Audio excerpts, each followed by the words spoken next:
We are live then. Hello. Excuse me while I put this on Snapchat real quick.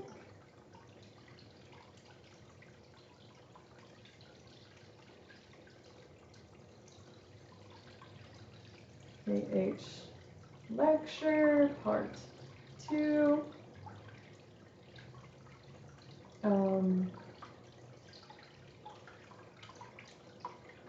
Add that to my public story. I'm gonna want to do the snap map as well. Okay. Cool. So, hello. We're just kind of vibing. We got 5 more minutes till it kicks off.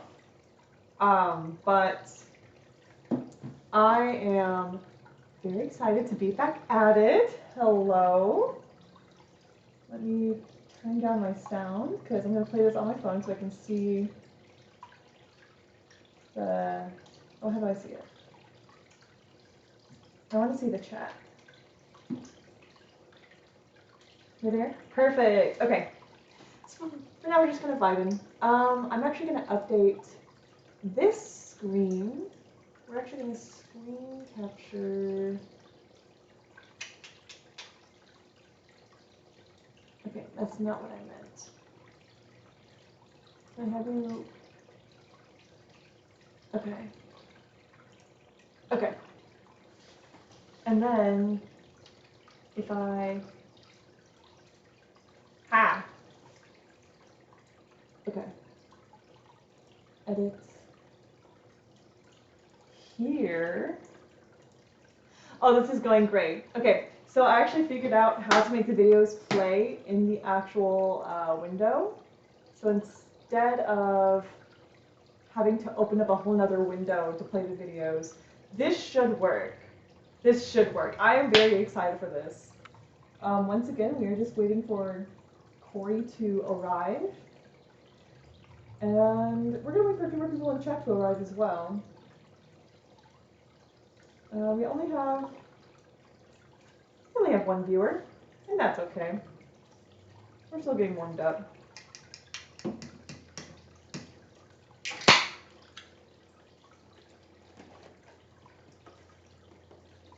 That's a little charcuterie board from yesterday. Very tasty. Very delicious. There's a few people that don't have me on Snap or Insta, so let me message them.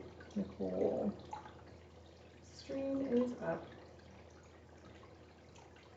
Please.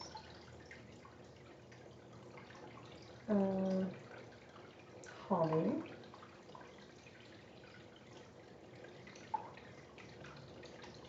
Stream is up. Okay, still only 1 viewer. Perfect. I think that might be just me. Oh, there's 2 viewers! Oh, how delightful. My screen up here hasn't refreshed, but I see it in the chat down here. Hello. Hi. Thank you for coming to the Kingdom Hearts free game. It's officially like 1.5 minutes long. But you can tell me all of your secrets if you want. I'm not going to tell you mine because that'd be far too many secrets. Who's texting me? I'll watch the letter later if you send me the link. Look at my haircut appointment. Who gets their haircut at 5 p.m.? Who gets their haircut at 5 p.m.?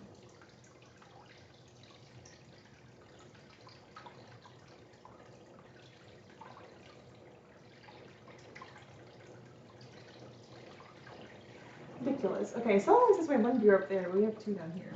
This is a bit odd.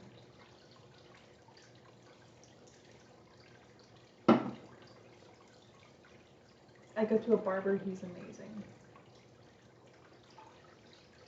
Chat, drop if your hairstylist is open at 5 p.m. You're pre-gaming your haircut.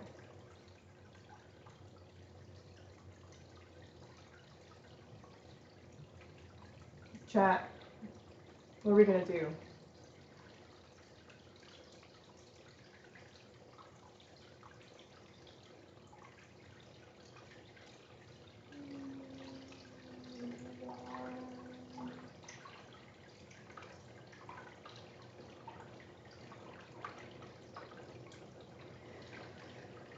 We have 1 minute left.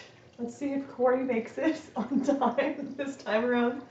Okay, in fairness, it wasn't Corey's fault this time. It wasn't his fault last time either. So yesterday, he was late by 15 minutes because his flight was delayed.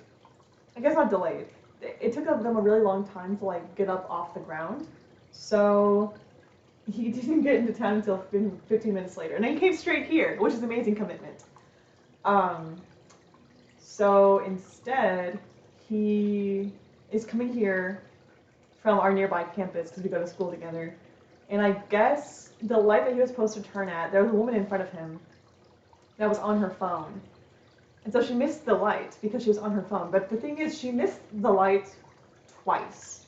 So 2 times the light cycled through and she didn't move and people were honking at her and she was on her phone. So whenever Corey gets here, he might be like a little bit testy, but we're gonna allow it because he has reasoning to. There's supposed to be another gentleman here in person today, but I haven't gotten anything from him, so he probably won't show. That's okay.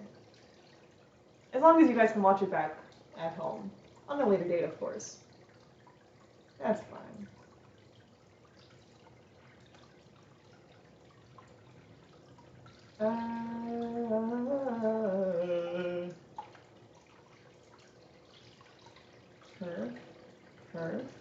Okay. Still only 1 viewer? That's fine. I hope you guys like watching me eat cheese and crackers.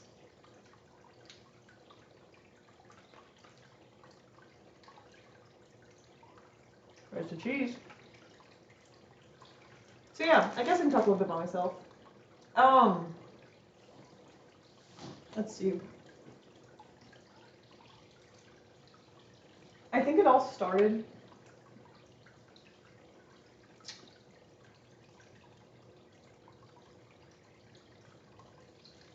so I had a childhood friend, one that I made in like 3rd grade. Her name was Caitlin. Caitlin had 2 older sisters and then 2 younger siblings, 1 of each. And I would go over to her house a lot when I was younger because, you know, I wasn't raised in the best environment, and her house had like 2 stories, which was so freaking cool. It was like a castle in the middle of the woods. And her oldest sister, Jacques, she had autism, which is great. We love folks with autism, but she had a hyperfixation on Kingdom Hearts. And at the time, I didn't know what Kingdom Hearts was. I mean, sure, I had like a PS2, but I only really played like Crash Bandicoot 2 on it. But she would hand draw comics of her interacting with Organization 13. And at the time, I thought it was really cool. So whenever I went over there, I was like, hey, Jacques, can I see your new comic? And she'd be so excited, and she would show them to me. And I guess one about all these different characters. That's the first time I saw, like, I think she had a thing from Marluxia, the pink-haired guy. And I was like, okay, this is a cool little thing. But I never played the games. Later on, when I was 18 years old, I had just dropped out of college, and I was living with my first boyfriend. And my first boyfriend, he had like 3 roommates, so it was 4 guys and me in the house. And one of his guys, his name was Casey.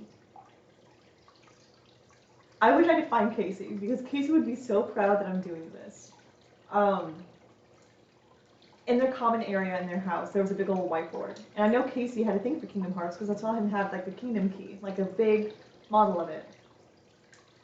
And so I asked him about the history of Kingdom Hearts. And I was like, I've heard a lot about Kingdom Hearts growing up. I want to know more about this game. And just like right away, Casey didn't know where to start. He didn't know where to start, if to start with like Union Cross or Birth by Sleep. Hello? Hello? Hello? Hello, hello, hello. Hello? Hello? Right next to, Yeah, that's math. But I was just telling them a story. Our lovely 3 viewers, because folks are still coming in. Ah! I'm scared. But yeah, so as I was telling them, whenever I dropped out of college, I moved in with my first boyfriend. He lived with 3 other roommates, so it was just me and 4 guys. And one of the roommates his name is Casey, and he had a room to himself. And he had a big old version of the Kingdom Key. And I remember asking him, because only heard about Kingdom Hearts up until this point. And I was like, Casey, can you explain the lore of Kingdom Hearts? And he didn't know where to start. He didn't know if to start with Birth by Sleep or Kingdom Hearts 1 or what we're going to get into today. And I think that's what really inspired me to be like, I want to learn more about this series. And I want to like be that person to explain in a coherent way what Kingdom Hearts is. Bam. Yes. What you got there? So I went through all the games Okay. and all the locations Okay. and wrote down which worlds appeared in which game. Whoa! No, hold on to the whoa! Corey, that's amazing! Hold on. Corey, that's incredible! It includes all the worlds featured in the game that you can actually go into and explore, and all the ones that popped up in cutscenes. So, I was wrong yesterday. Okay. Destiny Island shows up the most out of all the games. But not as a world you can actually go Not to. necessarily playable. Right. But it appears the most with Okay. 11 appearances across the 14 games. That makes sense.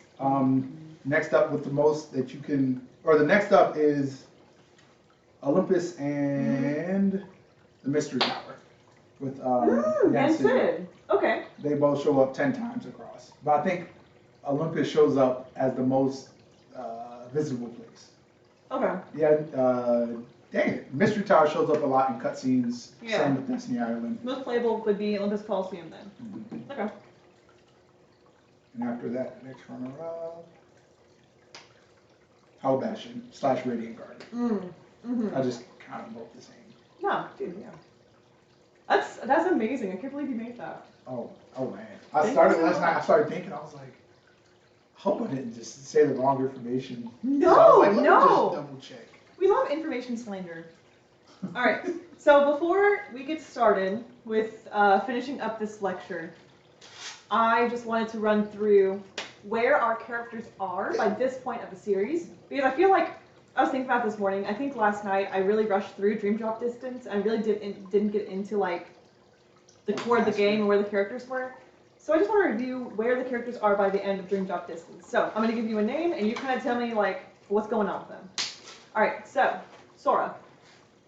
What's Sora up to?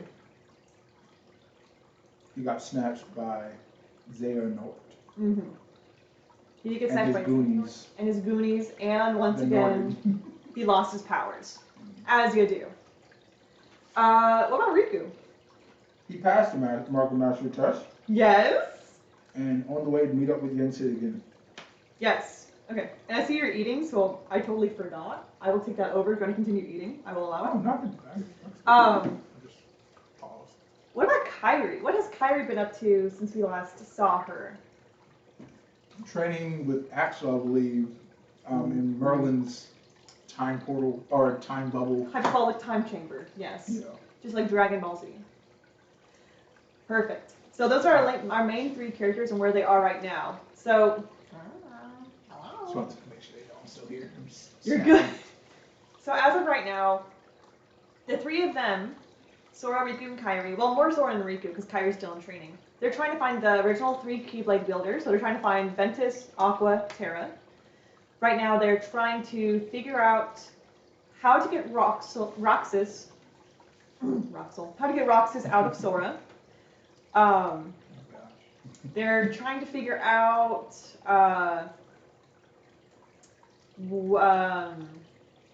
who is all Norted in the new Organization 13. And I think that is all. That's like all the big stuff I can think of up until this point. Yeah? Yeah. I guess that's a spoiler. Oh, and Xehanort is coming back. So the old man Xehanort has returned because his Nobody and his Heartless were killed. So the original person is back. In fact, unless they've been Norted, all the original members of Organization 13 should be back also. Young Xehanort from Birth by Sleep. Yes, young Xehanort Or does. not Birth by Sleep, Dream Drop Distance. Young Xehanort does come back in Dream Drop Distance, and he's revealed to be one of the members of the real Organization 13, whose members are still to be revealed. All right, I did get this going to where the links should actually play within the slides. Yes, I know. I'm so excited. Okay. we're up to 5 viewers. Hey guys. Hey. Welcome. Almost doubled. Almost double. Alright, so we're gonna kick this off. Please? Perfect. So this is where we left off yesterday. These were the seeds that were sown for future games. And this is starting the territory where Corey doesn't actually know about these upcoming games. So I'm very excited to share these with you. I once again forgot to mark where the slide transitions are, so we're going to be playing it by ear there. But I think more than anything, we're just going to have fun. And if you want to talk in chat, I can still see you. I'm going to keep you right there. All right, my name's a Blue Hom. Let's get started. So we're going to kick it off with, oh, there's going to be a bit of a lag. Dang it. Okay, there's going to be a little bit of a lag because we're doing it connected to the internet. The thing is, the PowerPoint was installed so I can get through the slides faster, but the links pulled up externally. This one, we could play the links in slide, but yeah. Yes, what's up? I recognize some of these people from page 3. Yes. But I have no clue who they are. Absolutely, no, very good point. She doesn't appear by visage in Kingdom Hearts 3. She is heavily implied. We'll get to her.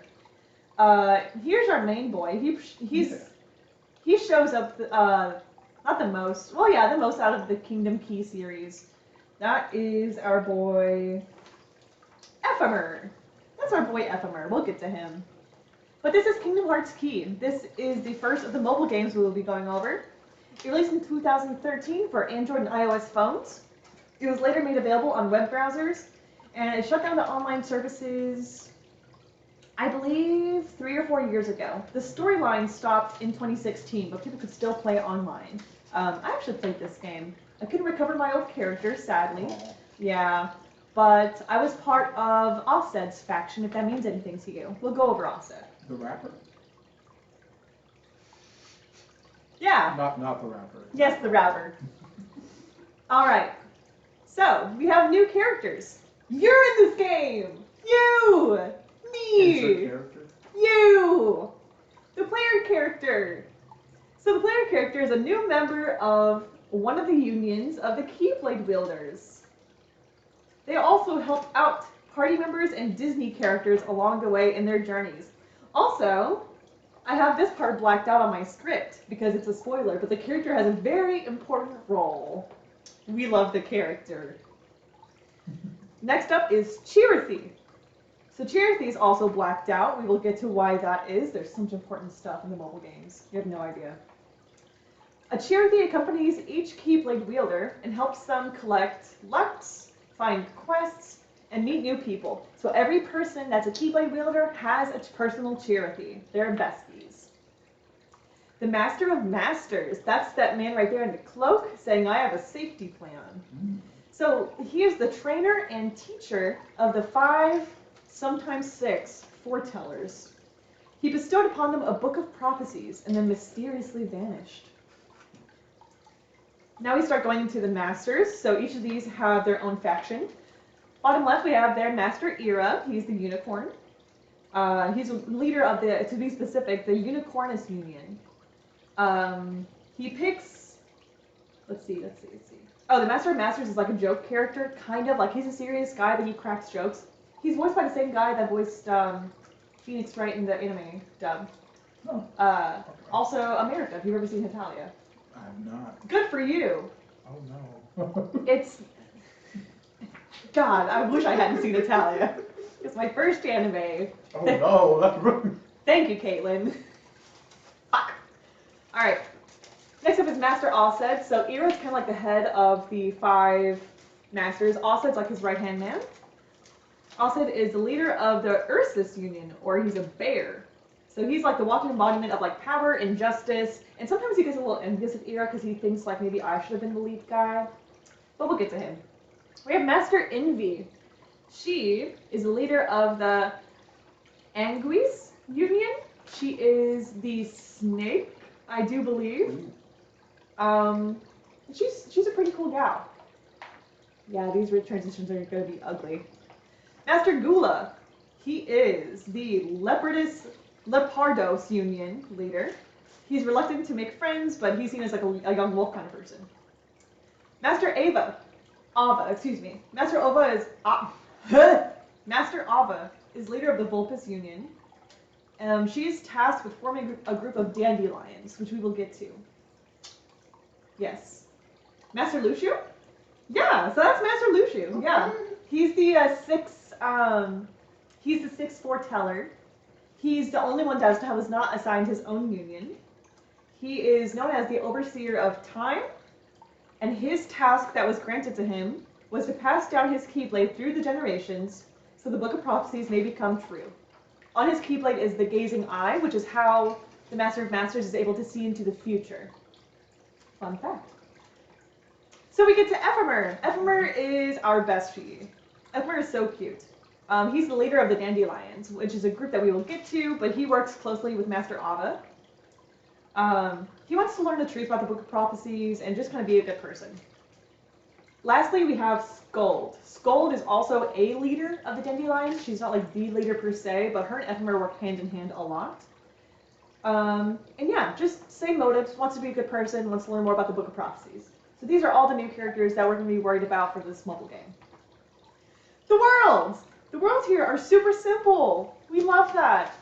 You stay mainly in Daybreak Town, which is kind of like the hub world. This is where you can talk to other Keyblade wielders. This is where you can complete side quests, collect flux, battle others. But really, you just bounce between those 5 worlds right there, and it's delightful. Let's get into some plot. So, the player avatar is introduced to Daybreak Town and asked to choose a union to pledge allegiance to. So here's your 5 options. Like I said, I chose debatably the least popular one. I chose the bear because I love me a strong silent character. All the Disney stories are shown to have taken place on the same world, the world where Daybreak Town resides. So, even on the last slide it said worlds, fun fact, they're all canonically on the same planet in this game. All the worlds coexist on different continents. I was going to ask about that. Yes. So really they just hop through portals to get from one to the other. They don't go on spaceships or anything like that. Okay. Disney Castle is still its own thing, but the Disney worlds are, at least these 5 in particular, are all in the same place. This time period is called the Age of Fairy Tales, and it's heavily considered a myth or a bedtime story in the Kingdom Hearts timeline. We actually learn about this through Kyrie's grandmother, who tells this to her as a bedtime story.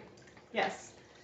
But this is obviously a prequel. This is way before all the events of the game. We don't really know exactly how many years before, but this takes place, I would say, like,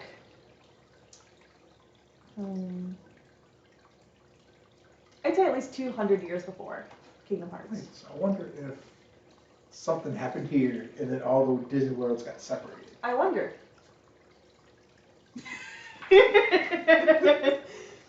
But, so this is the Age of Fairy Tales. The player character meets Ephemer, a member of the opposing union who wants to learn more about the foretellers. Who do I have? Oh, PA. I have the player avatar marked as PA in my notes, so we're going to call him the PA. Pa. Pa! So the Pa meets Ephemer. After telling the Pa about his curiosity and going to explore a tower where the foretellers live, Ephemer mysteriously vanishes. Oh. So Ephemer voices his concerns, his curiosities, he goes away to learn more, he doesn't come back. Isn't that kind of wacky? After that, the Pa is introduced to Skuld. So she's a wielder from the same union as Ephemer. It's never specified which union that is, but they will always be in a different union than you, regardless of who you pick. Together, the 2 of them go into the tower that Ephemer vanished into. While in there, they run into Master Ava. She immediately challenges them to a duel in order to test their strength. Oh, okay. Yeah. I was gonna say,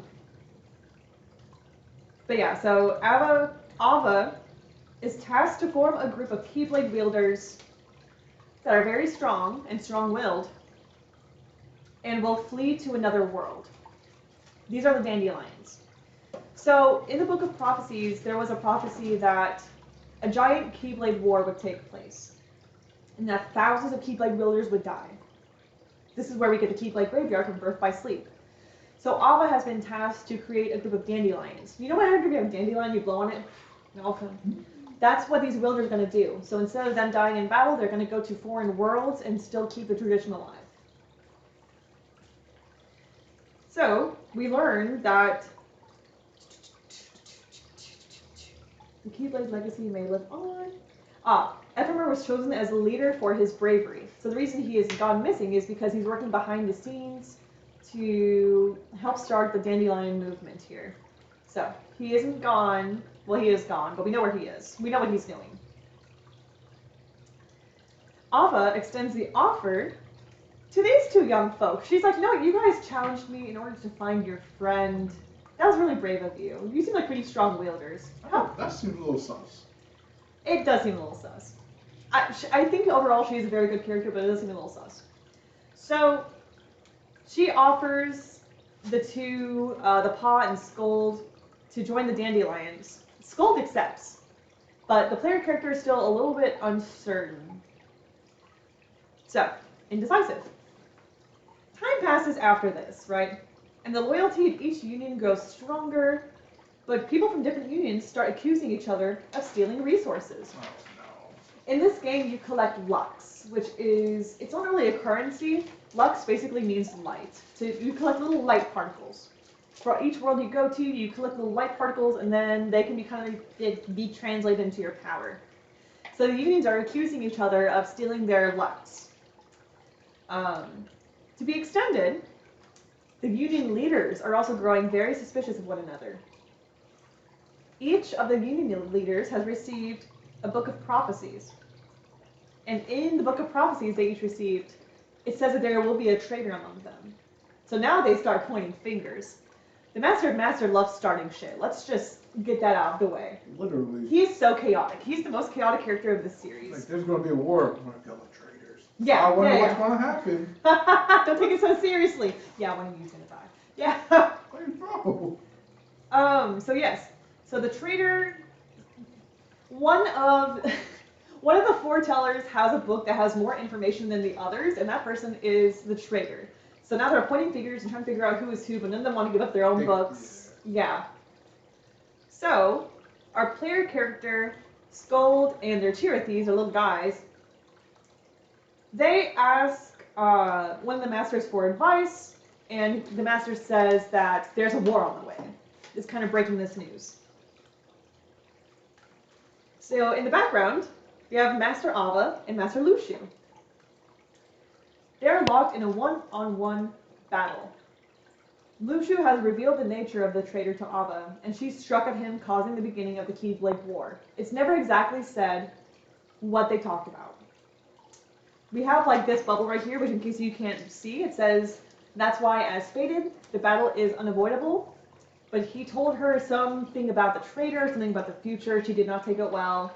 And their first strike is what causes the Keyblade War. Immediately upon seeing the two Keyblade Masters take up arms, oh yeah, we'll get to that. Upon seeing the two Keyblade Masters take up arms and fight each other, everyone in the union start fighting each other. They're like, yo, why did your master strike mine? That's wild, we're gonna fight. Tensions have been really high up until this point. They have been building, and I don't really explain it a lot here because lots of it's just kind of like pedantics, but yeah, tensions have gotten very high here. I do have one question. Go for it. I thought Luciu didn't have any, like, students. Or, what was it? Luciu. Luciu didn't have any students. So it's just like, oh, they're fighting, we need to do something? Yeah, kind of like that, because it'll be explained in Kingdom Hearts back cover, which, as you see right there, is our third game today. Even though the striking kind of started the Keyblade War, there was also, the Union leaders were also fighting elsewhere too. They weren't the only ones fighting, they were just the first. Mod Potato is here. Thank you, Mod Potato. Hi, Potato. I love you, Potato. You're a little sweet potato. That's my mod. He's so cute. Yes, so a big old battle starts happening. Scold flees to the Dandelions and helps get them off the world. Whereas our guy, Pa, he never actually said he wanted to be part of the Dandelions, so he gets sent into battle. Oh. So, thousands of Keyblade wielders die. And our boy Pa here is on the ground, and he is losing his life. And as he falls unconscious, the last thing that he sees is Ephemer, Scold, and their Chirithy standing over their body. Chirithy awakes the player sometime later and lies to them that the events surrounding the war were all a dream. Let me explain. I know, let me explain. The war did happen. The war did happen. However, Chirithy is trying to convince the player character that the war didn't happen. Okay. As it turns out, right, as he was like on his last limb, Ephemer and Skull came back to save the player character, take him away to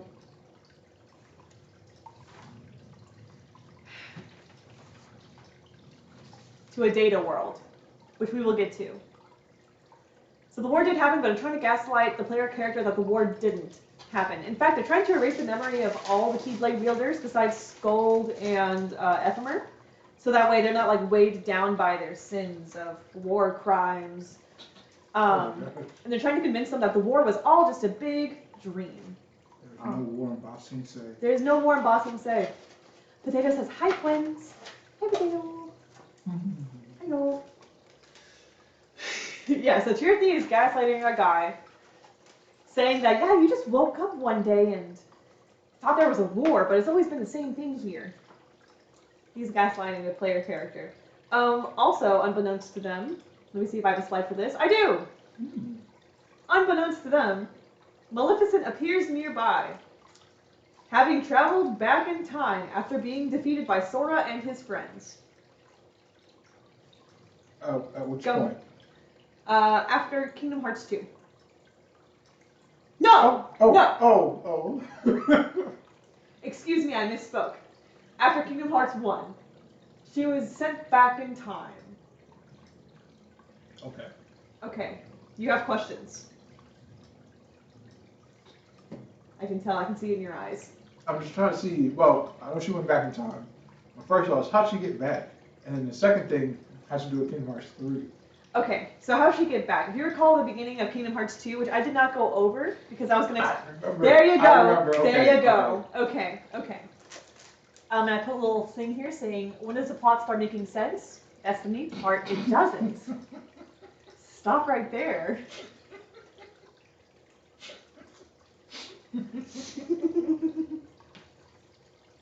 Absolutely love these. Thank you. I'm so happy to put it. Thank you. I don't know if you saw my Instagram story earlier today. I said, oh good, I get to explain this to you. You will regret this. I'm very excited. Oh, I'm sorry. That's the thing. That's the end of Kingdom Hearts Key. That being said, the thing with Kingdom Hearts Key is it's kind of a game. You can think of Union Cross as an Unchained Key as the actual game, which is next one we're going to be covering. Kingdom Hearts Key was like the alpha version of it. Okay. So even though it was its own thing, it was taken off the market and re-released as Kingdom Hearts Union Cross or Unchained Key, depending on the region you're in. Wait a minute. Mark, Yeah, what's up, Gordon? was it Birth by Sleep? No. I keep saying Birth by Sleep. Dream Drop Distance. Weren't those characters from there? Or am I tripping? They were not. Where Any of them look familiar? That little blonde man. Oh. Character we know. Which one? This little blonde man down here. He looks so little. He's little. Huh. Okay. All right. I'm These are so confused though, because this was hundreds of years ago. How did he get up to? I don't even know if this is Ventus or Roxas or whichever other carbon copy. Okay. I guess we'll find out. So this is Kingdom Hearts Union Cross. It was added as an expansion to Kingdom Hearts Key in 2015, and before that it was called Kingdom Hearts Unchained Key. It remains that name in certain regions. Let's meet the cast. We have the player character. This doesn't make no. Okay, more time travel, I'm guessing. We have the player character. We have Chirithy, Ephemer, Scold, Maleficent. We have some guy named Ventus, which is just wacky. We also have new characters. Excuse me. We have Brain. He is one of the new union leaders. That's right, there are new union leaders here. So he's one of the head guys. He was given a book of prophecies by a previous union leader, and as far as everyone else knows, he is the only guy with a book of prophecies. The rest were destroyed in the war. Next, we have Lorium. He is also a new union leader. He's the older brother of Strelitzia, and he is the somebody of Marluxia. Because if you notice, rearrange that name, put an X in there. That's Marluxia, baby. Oh, snap. Wait a minute. I want to spoil it. Uh-huh. Yeah. Yeah. Yeah. Yeah. Wait, that doesn't make sense. Yeah. Yeah. Yeah. I'm so excited to tell you about this. I'm so excited. Oh. Okay, so this is Strelitzia. Oh, and then that's okay. Guys, this is Strelitzia. Strelitzia. She was originally going to be a union leader, but she was mysteriously disappeared. Oh my god. Interesting. That is Elrena. She's she's not a union leader, but she's a member of the Dandelions. What's up? Is that Larksine? That is Larksine, yes. She is a good friend to Strelitzia, and she is the somebody of Larksine. So crazy. Willingful Darkness, believed to be long black out space here, because that's a big old spoiler. But Willingful Darkness is an entity. They can separate themselves into like multiple Willing Darknesses, but they have like a will of their own. A bodiless being that can whisper words of darkness to strong-willed people and possess softer-willed people. Interesting. Well, that's gonna pop up again. Yeah. So we have Data World. As we said at the end of the last one, the Keyblade War did happen, but we're gaslighting all the people into thinking it didn't. So, all the Dandelions are going to Data Worlds. Wait, so if they go, What's that? like how Roxas was in Kingdom Hearts 2. Yes. So if they're in Data Worlds and they're going out to like spread Keyblade happiness and knowledge. It's fake. Yeah. Yeah, I was gonna say, if they're in the Data World, what does that do? It's fake. They're the leaders. There's new union leaders in this one, and they're trying to figure out what the next step is. Because now that all the wielders are like past the point of the Keyblade War, they don't really remember it. They're trying to be like, okay, what's the next step? So this is very. This is the fate of the world in the hands of 5 teenagers. Okay. And another question: Go if they're for in a Data World, Yeah. can people die still, like age and die, or is everybody still remain the same? I'm gonna say everybody remains the same. I'm not exactly sure. I haven't seen a case of someone aging and dying. I guess it could be possible. I wasn't sure because like I don't know how much time has passed since Right. the Keyblade War happened, and now we're like, okay. It's what not do we do now? specified. It's not specified, so I'm not really sure if anyone could die once being inside. Fun fact, there is a new world in this one that only appears in this game. It's called Game Central Station, and this is the Wreck-It Ralph world. If you recall, there's a summon for Wreck-It Ralph in Kingdom Hearts 2. That's crazy. That's crazy. Where did that come from? You know, I really didn't know. I was like, oh, that's cool. I knew Stitch. What else was there? I knew Simba. I was like, Wreck-It Ralph. Wreck-It Ralph, That's yeah. good. Let's go hang it out. So, here are the data worlds, and we're going to move on to the plot. Let's talk about some plot. So, in the beginning, there is a flashback. That's Brain. Oh, flashback. Okay. Yes, that's Brain. So in the flashback, the Master of Masters is shown giving Master Alpha a list of 5 people who should be made the new Union leaders after the light retires and the Keyblade War passes. Before departure, she gives all 5 of these chosen a set of rules to live by as leaders.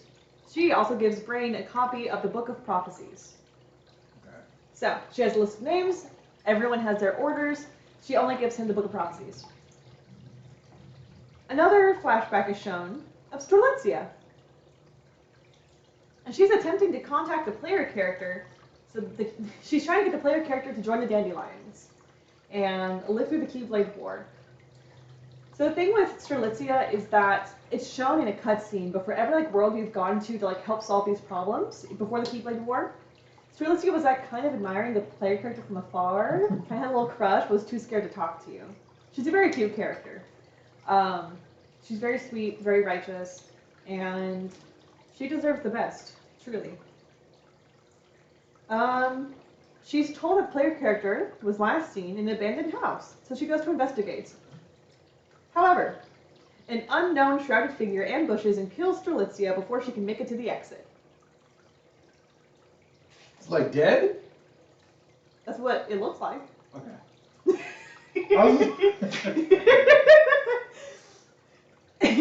As far as we know, she's laying in a pool of blood. Yeah. So, her Chirithy's also passed out, which isn't great.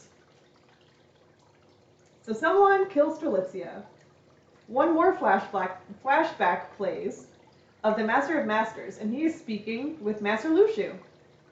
He instructs Luciu to never open a black box, and then asks Luciu to help him travel into the future and into a fictional world. This will all make sense later. Trust me. So the Master of Master has interest in going to a fictional world. He has a black box. He entrusts it to Luciu. That's all you gotta know. Easy as that. It's as simple as that. After the Keyblade War, all the Dandelions in their new realm have suddenly had their memories wiped, except for those who have been selected as leaders. The leaders meet up in the remnants of the Keyblade Graveyard. Ephemer and Scold are the first to arrive, so we have our two over here. So do they still have their memories from before the Keyblade War? Yes. Okay, but everyone else is wiped. Cool. Yeah. So Ephemer and Scold are the first to arrive, and they're a little bit doubtful, why are we the leaders? But they're good people. Soon after, Ventus approaches next. Ventus is also very surprised that he's chosen for the position because he didn't think he stood out that much. Brain arrives a bit later. He thought he was going to be the last one to show up, but him and Ephemer kind of get into a little quabble, however you want to say it. Because Brain's you're kind of acting like the leader of a group already, and Ephemer's I'm not trying to. I'm just saying, let's wait for the one last person to show up. A little bit of tension. I hope Brain doesn't turn into the aggressor kind of person. Oh, no way. That's crazy. The fifth member arrives far later than the rest, introducing himself as Lorium and claiming, sorry guys, I was late. I was looking for something. The five use the data found in Brain's Book of Prophecies to create a datascape Daybreak Town, and they convinced the Dandelions that the war never happened, and they were still fulfilling simple missions like before. Meanwhile, Maleficent encounters a willful darkness in her world, the Enchanted Dominion. The darkness... Okay, how do I...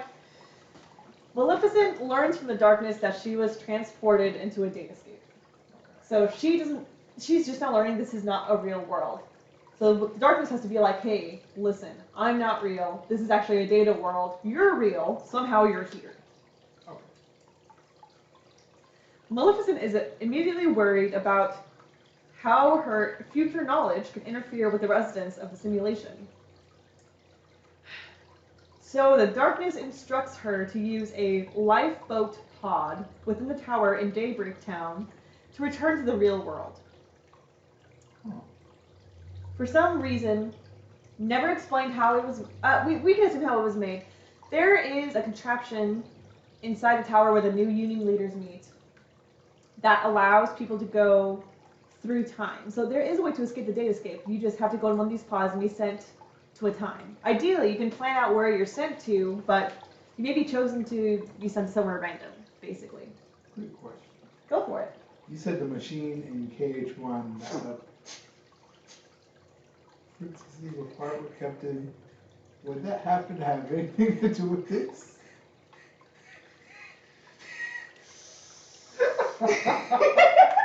I was just thinking, you said in the castle. I remember she was in Castle Oblivion. It's the machine that Kyrie was leaned up against. Yeah. Yeah. I remember she was in her castle, I believe. Oh, so here's. No, that was in. What was She it? wasn't in the Oh, machine. last year. She was leaning up against the machine. But yes. Okay, So here's. No, you're good. Thank you. Thanks for connecting the dots. So here's our halfway through fact check. So all the Disney worlds, after the Keyblade War, they were actually all separated into their separate worlds. I never outright said that, but that is what happened. Everything else is pretty straightforward. Ava accidentally started the Keyblade War. There's new union leaders, and he convinced everyone that there is no war. Strelitzia was shown bloodied and limping towards an exit, assumedly dead. Marluxia was late because he was looking for something, assumedly his sister. The Master of Masters wants a world of fiction. Master Luxu has to pass out his Keyblade and watch over some kind of black box.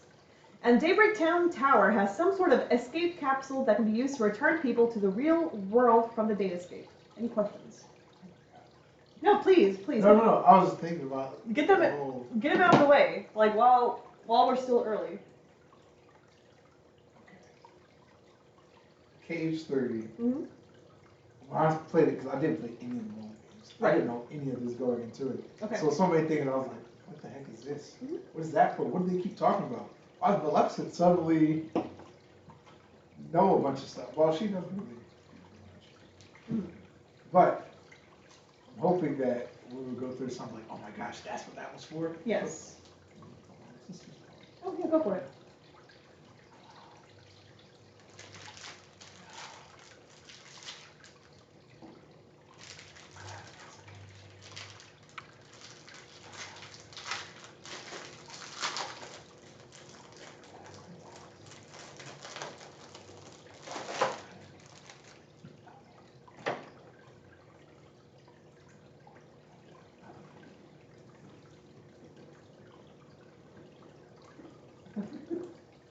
She had her first day of school today. Mm-hmm. Oh, first day of 11th grade. Mm-hmm. Where someone said, oh my gosh, pre-K or kindergarten can be such a tough time. See, I don't remember her being that little. It's crazy. All right. Any questions? Did Ava, doesn't matter. Ava. Yeah. Did she knowingly start the Keyblade War? She didn't mean to. Okay. No. Oh, it says intentionally. Right Yeah. there. I was just thinking because they said, a war's gonna happen. Yeah, but they never said what was going to start the war. Okay. But whenever they struck Keyblades, there was a big clash that kind of rang out throughout the town, and that was kind of symbolic. All right.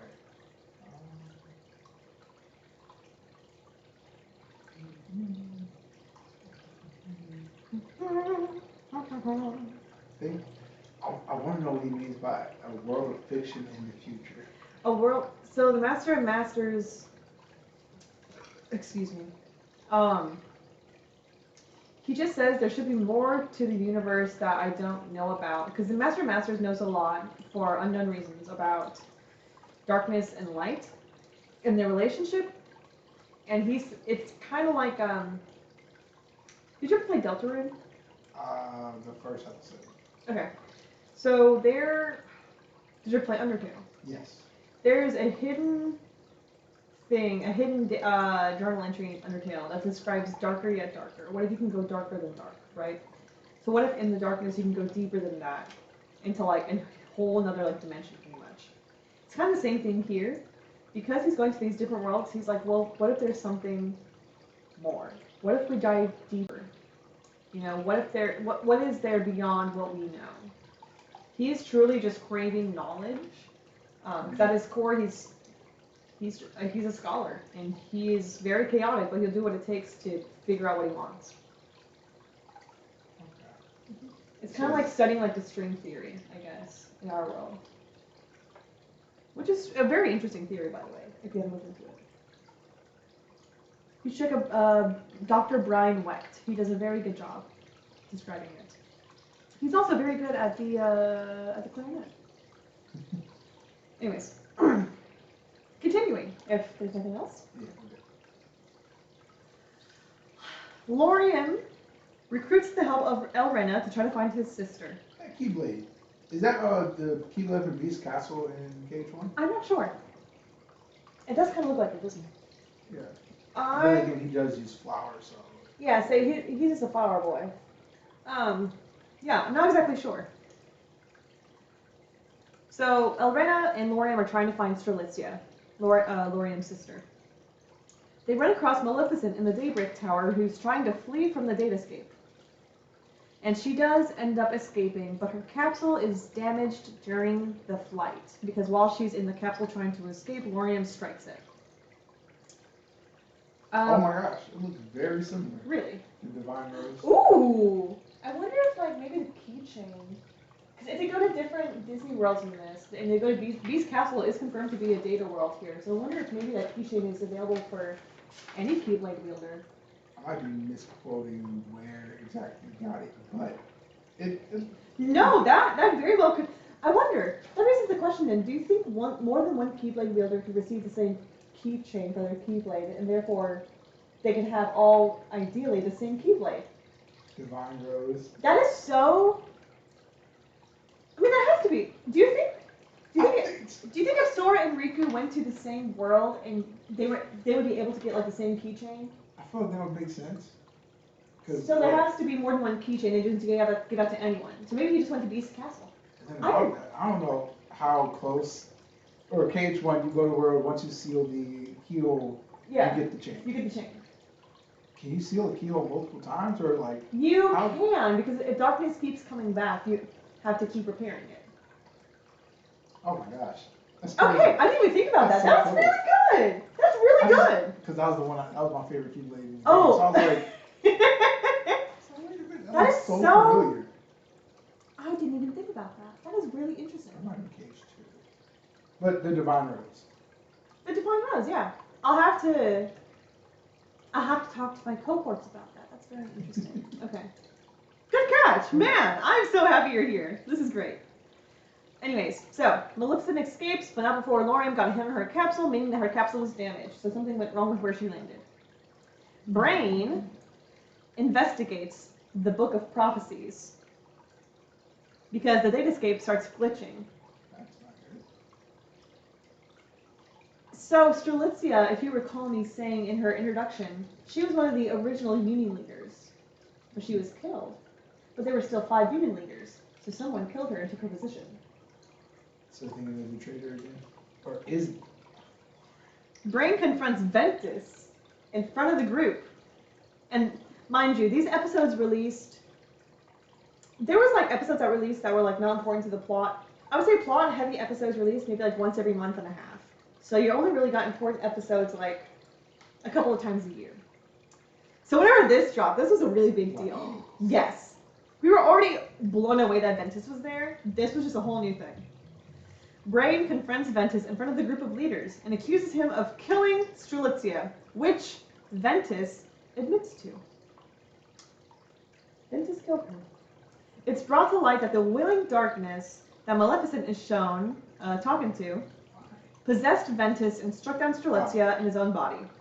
The willingful darkness found its way back to Ventus's body after Maleficent's disappearance. So, once Maleficent flees, the willingful darkness finds its way back to Ventus, and he is once again corrupted. Change, please. So he did it. He didn't do it. He didn't mean to do it. He was used as like a vessel. Yes. And this was before or after Maleficent left? Before. He kind of remembers doing it. Like, he knows he did it, but he can't exactly say what possessed him, because none of them know what the willingful darkness is. But, luckily, the willingful darkness comes back. And it reveals to the leaders, because now it's, like, kind of in front of them, talking to them and stuff. The darkness reveals to the leaders that using the escape capsule triggers a failsafe meant to shut down the datascape with the darkness trapped inside. So ideally, these capsules that were set up were meant for the Union leaders to flee and go to safety, meaning that the data world would collapse in on itself if it detected darkness, therefore trapping the darkness within. Yes. So they'll not get stuck with it, because he took the... Well, the process has started, so it's not officially closed off, but yes. Because Maleficent used that escape capsule, the failsafe has started. So now they have a limited amount of time and a limited amount of capsules. Ventus traps the darkness within himself. just as it makes an attempt to attack the other Union leaders. Brain, Lorium, Ventus, and Elrena use the remaining escape pods to return to the real world. So, Ventus, Elrena, Lorium, Brain. They use the remaining capsules. Meaning that 2 of the Union leaders are still there. So Ephemer and Scold are still at this tower, fending off the darkness. And the player character also decides to stay behind and help. The player character is possessed by one of the darkness's spawns and is sealed inside the datascape by Ephemer and Scold. So because the player character is corrupted by darkness, these 2 flee, while the darkness takes over the player character. All the Union leaders are revealed to have fled from the corrupted datascape, but their landing locations have become unknown. We don't know exactly where they went, at least not right now. As for the remaining dandelions that are left in the crumbling datascape, we have all these Keyblade wielders and their cheer thieves who are left to their own devices because their Union leaders have fled from them. Okay, Corey. Hey, I remember them. Okay, those are Dream Eaters. Yeah. From Kingdom Hearts Dream Drop Distance.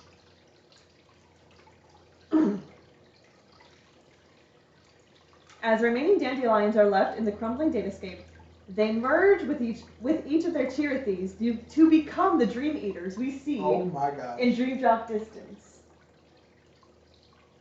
Wait. All those Dream Eaters that you saw in Dream Drop Distance were Keyblade wielders. That's huge. And at the end of my last lecture, let me see if I have the notes here. I don't. The notes are on my they're on my nightstand. But at the end of Dream Drop Distance, it pans to Ven sitting in a chair in Castle Oblivion with a small smile because Sora went back to the Dream Eaters. Those were Ventus's friends. Oh my gosh. So the Keyblade wielders chose to merge with their cheer thieves and became Dream Eaters.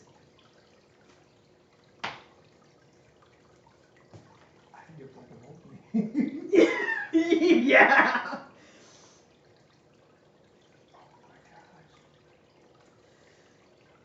Do you need more time to process this? I'm just like, that's so crazy to me. Okay. I'm playing with all these things. It is. Without the lore behind it. And I'm just like, whoa. The player character, however, chooses not to merge with their cheer thief, and instead merges with the heart of a newborn, just as Ventus has done in Birth by Sleep. This newborn gains the ability to use a Keyblade because of the wielder that had merged with it. And the newborn is revealed to be Xehanort. Oh my gosh! That's right! You're Xehanort! We're all Xehanort! Oh my gosh, we're the original Nort. We're the original Nort! We're the Nort. We're the reason that this guy is out here killing people. We gave him the ability to use the Keyblade. And this what? Oh, he's on Destiny Island. He's on Destiny Island! So he did come from there. Yes! He came from Destiny Island. Well, actually, no. I didn't say it in here. But there is a short scene shown of a hooded figure, this guy right here, going up to what looks like a mother in a city, and she gives him the child. So even though he was assumedly born and raised on Destiny Island, something about his mother appeared, vaguely, for like 2 seconds, that we still don't know the answer to. I'll tell you this right now. I have no idea. I know where the town is, and we're going to get to it, but yeah, we are Xehanort. Who's carrying the baby? We will learn soon enough. Master of Masters. That would be crazy. I feel like that's more brand for him to be messy. So yes, the newborn is revealed to be Xehanort. Brain emerges. Oh, yeah, there's Xehanort. Here we go. Brain emerges in Scala ad Kylum, which is a town founded on the ruins of Daybreak Town, and was founded by Ephemer, who had arrived there years prior to be the founder. So whenever they all fled the time capsules, they all went to different times. So Ephemer's went there during the time of the founding of Scala at Kylum, and he became like the founding father of it. So whenever Brain lands there, he sees the statue of Ephemer, and he's like, oh shit, I know that guy. That's crazy. Though we know where the Union leaders woke up from now, Out of all of them, Scold is unaccounted for. We actually don't know where Scold went. We know where the others went. We know, oh, I hope you enjoy that.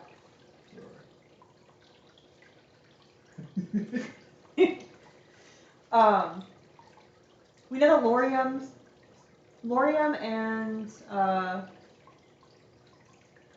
Elrena landed in Snow White's world.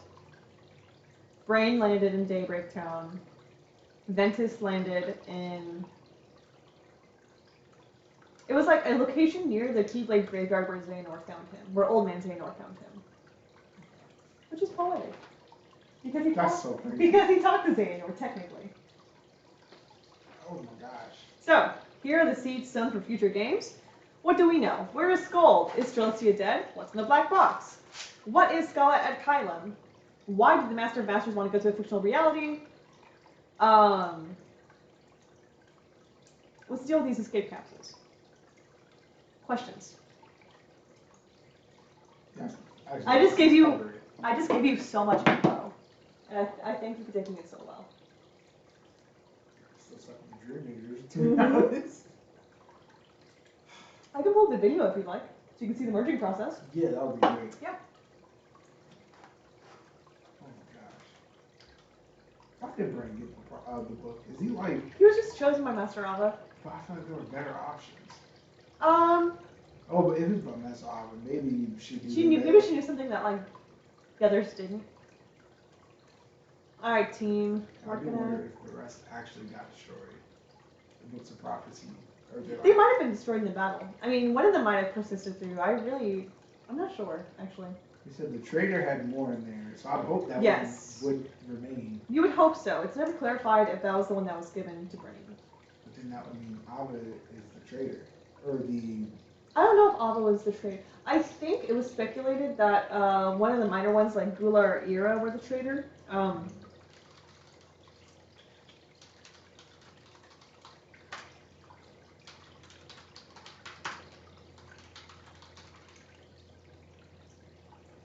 Eyes. Okay. So this has taken a while. Oh, the Gamer's Joint's really good. That's where I get most of my Kingdom Hearts information from. He's a very good YouTuber. This page is slowing down. No. I might need to show you this on my phone.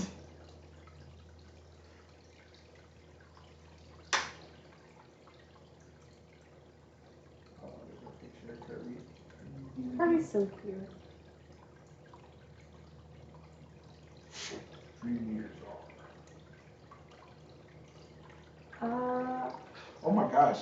And KH3 Sword has one as a summon. He does. Just bouncing. Oh my gosh, that's so crazy. When Cage fans realize, I don't know if, I don't really trust any of these. I'm gonna look it up on my phone real quick. So, chat, you guys just kind of hang out for a sec. We're gonna hang out here. Okay.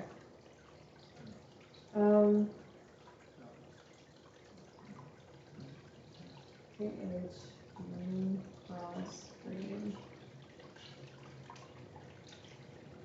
We'll have that slow somehow.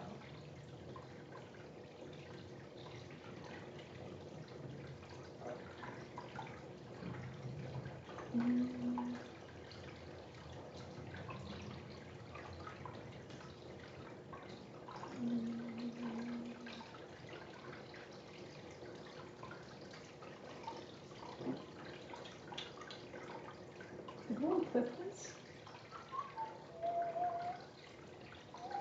Oh, the Divine Rose was found in Hollow Bastion. Oh, Bell gives it to you. there's something called the bell gave it. I think didn't not Marluxia, what is somebody's name? Oh, Lorian. Lorian. Didn't he fight Maleficent? Or He did fight Maleficent. do you think somehow he lost it? Then he got transported? It's possible. She was like snatched. It never shows whether or not he has his Keyblade in whenever he wakes. Okay, this is all I can find. I can't find the actual thing.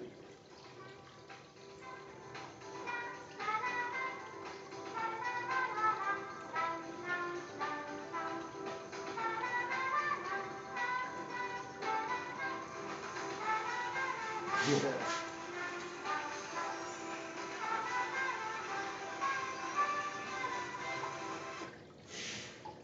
That's all I got. Oh my I'll see if I can gosh. find the actual thing and send it to you, because it's, Ah.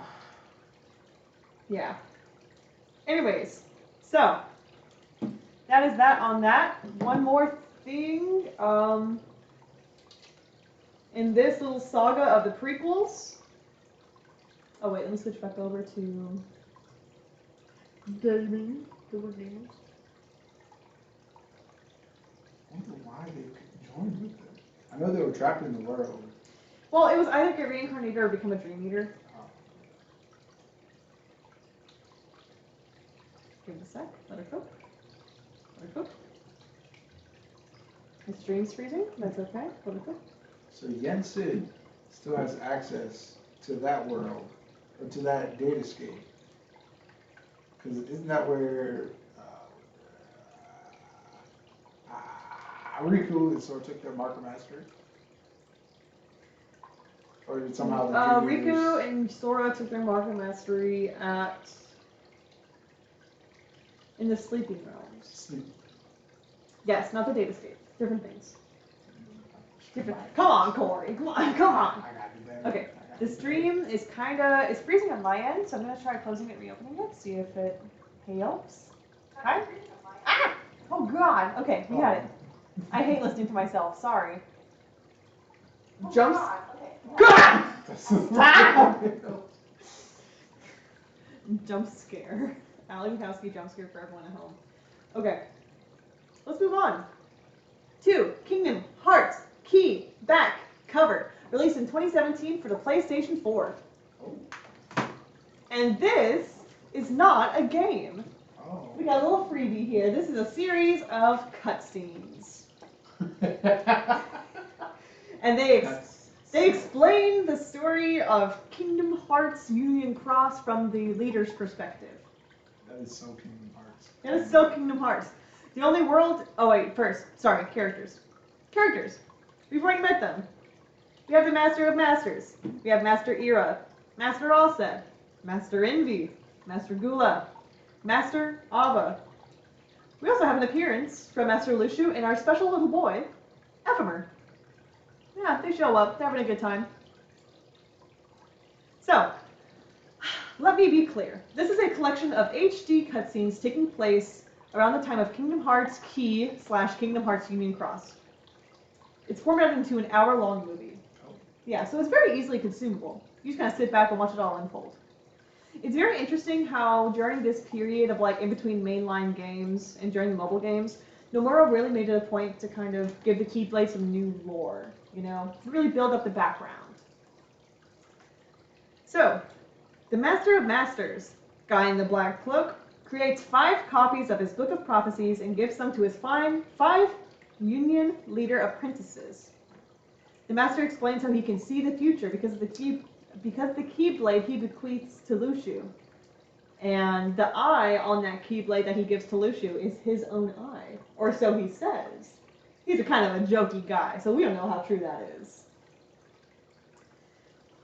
While Lucio receives the Gazing Eye Keyblade, the Master gives the other apprentices unique roles as the foretellers. Ira would take over as role of leader once the Master had moved on. Envy, the blue gal on the right here, would keep an eye on everyone and report any suspicious findings to Ira. Alsed, tall boy, my boy, would support Ira in his decisions, be his right-hand man. Ava, the fox, would prepare Keyblade wielders for the new world to come. And Gula, in the back there, he would uncover the mysteries in the Book of Prophecies, because lots of stuff was still kind of fuzzy. After assigning their roles, the Master of Master leaves without a trace, as does Master Lucio. Ira has reason to believe that one of the leaders has succumbed to darkness, because He has recently found, within Daybreak Tower, a dark Chirithy. Ooh. It's like a Chirithy, but it's dark, which means it's bad, which is kind of racist. But you know what, Nomura, we're not going to get into that. This causes tension to rise in the group as they question each other's roles.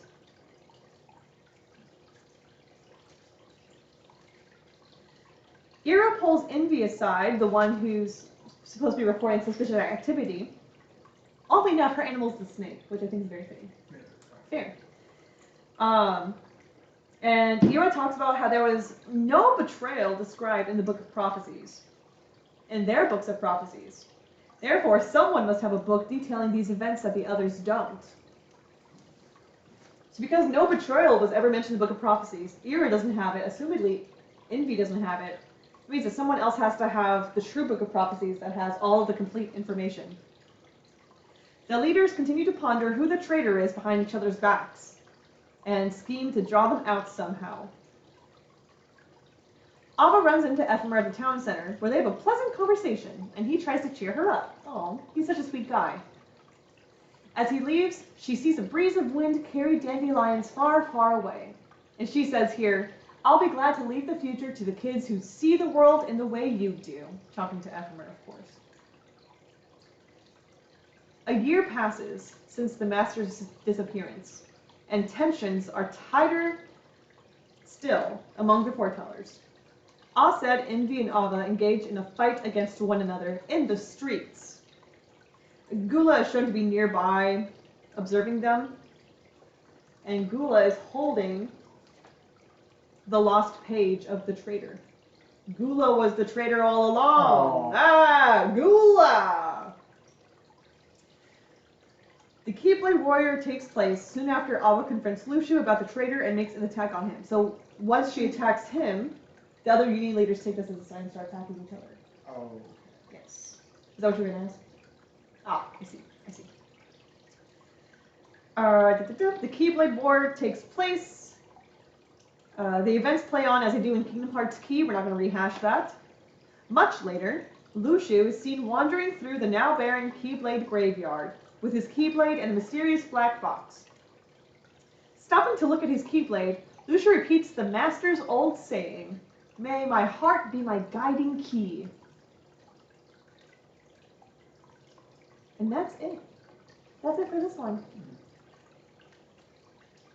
Any questions? No. Okay. Lucio just. Lucio is a picking my very, brain. I don't know. he's a very interesting man. After 3, I do have a comment. That's question/comment. Okay. Maybe we get into the next one. The next one. I forgot this one. The next one is the last minor one before Kingdom Hearts 3. For Kingdom Hearts 3, I'm going to stand up and stretch a little bit.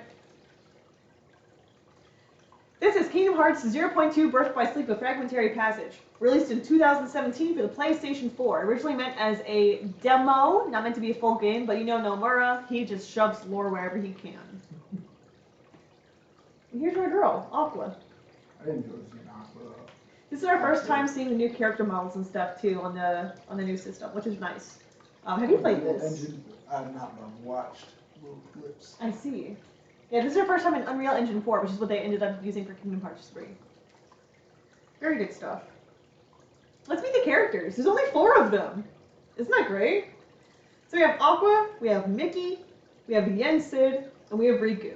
And this is also Mickey's new design where he comes in, because his eyes are far smaller than, if you recall, seeing him in previous games. Yeah. I like the big eyes though. I like the big eyes too. I kind of wish we went back to it. Now it feels like It's a little scary. that's not Mickey Mouse, that's Michael Mouse. Okay. And there's only 2 worlds in this one. There's the Realm of Darkness and the Mysterious Tower. So, immediately after the events of Dream Drop Distance, if you recall, Kairi kind of came in a little bit late and was like, I want to help find the wielders. Mickey tells his old master and his new friends about how he actually ran across Aqua in the Realm of Darkness several years ago. And he's just now mentioning it. This motherfucker. I saw that clip and I was like, bro. Oh my god. It's so... Aqua's been there, and the Realm of Darkness suffered For 10 so years! long. For 10 years! And Mickey's, oh yeah, I did see her. I did see her. We crossed paths. Aqua is the only playable character in this game, and this serves as an epilogue to Kingdom Hearts Birth by Sleep and a prologue to Kingdom Hearts 3. So this is like the game that bridges the gap. Nomura pushed for this tech demo because he didn't want to drag Kingdom Hearts 3 down with any overextended flashback sequences. So, now we have this. In this... Oh, sorry? It still has some. It still has some... Okay. Alright. Okay, Gory. In this game, you're good, please add in. In this game, Aqua traverses the Dark Realm for years as she tries to find a way to reunite with Terra and Ventus. Along the way, she encounters some of the worlds she had previously helped save and realizes they were fallen into darkness. This includes Castle of Dreams, Cinderella's world, and the Dwarven Woodlands, which is Snow White's world, which makes her efforts to preserve the peace useless in hindsight. And it's kind of disheartening. This entire time, Aqua's really going through some stuff. I think she's depressed. I'm no psychiatrist. I think she's pretty depressed, especially after seeing these worlds that she helped save being fallen to darkness anyways, and her efforts were useless. She's in a dark place. She's in a dark place.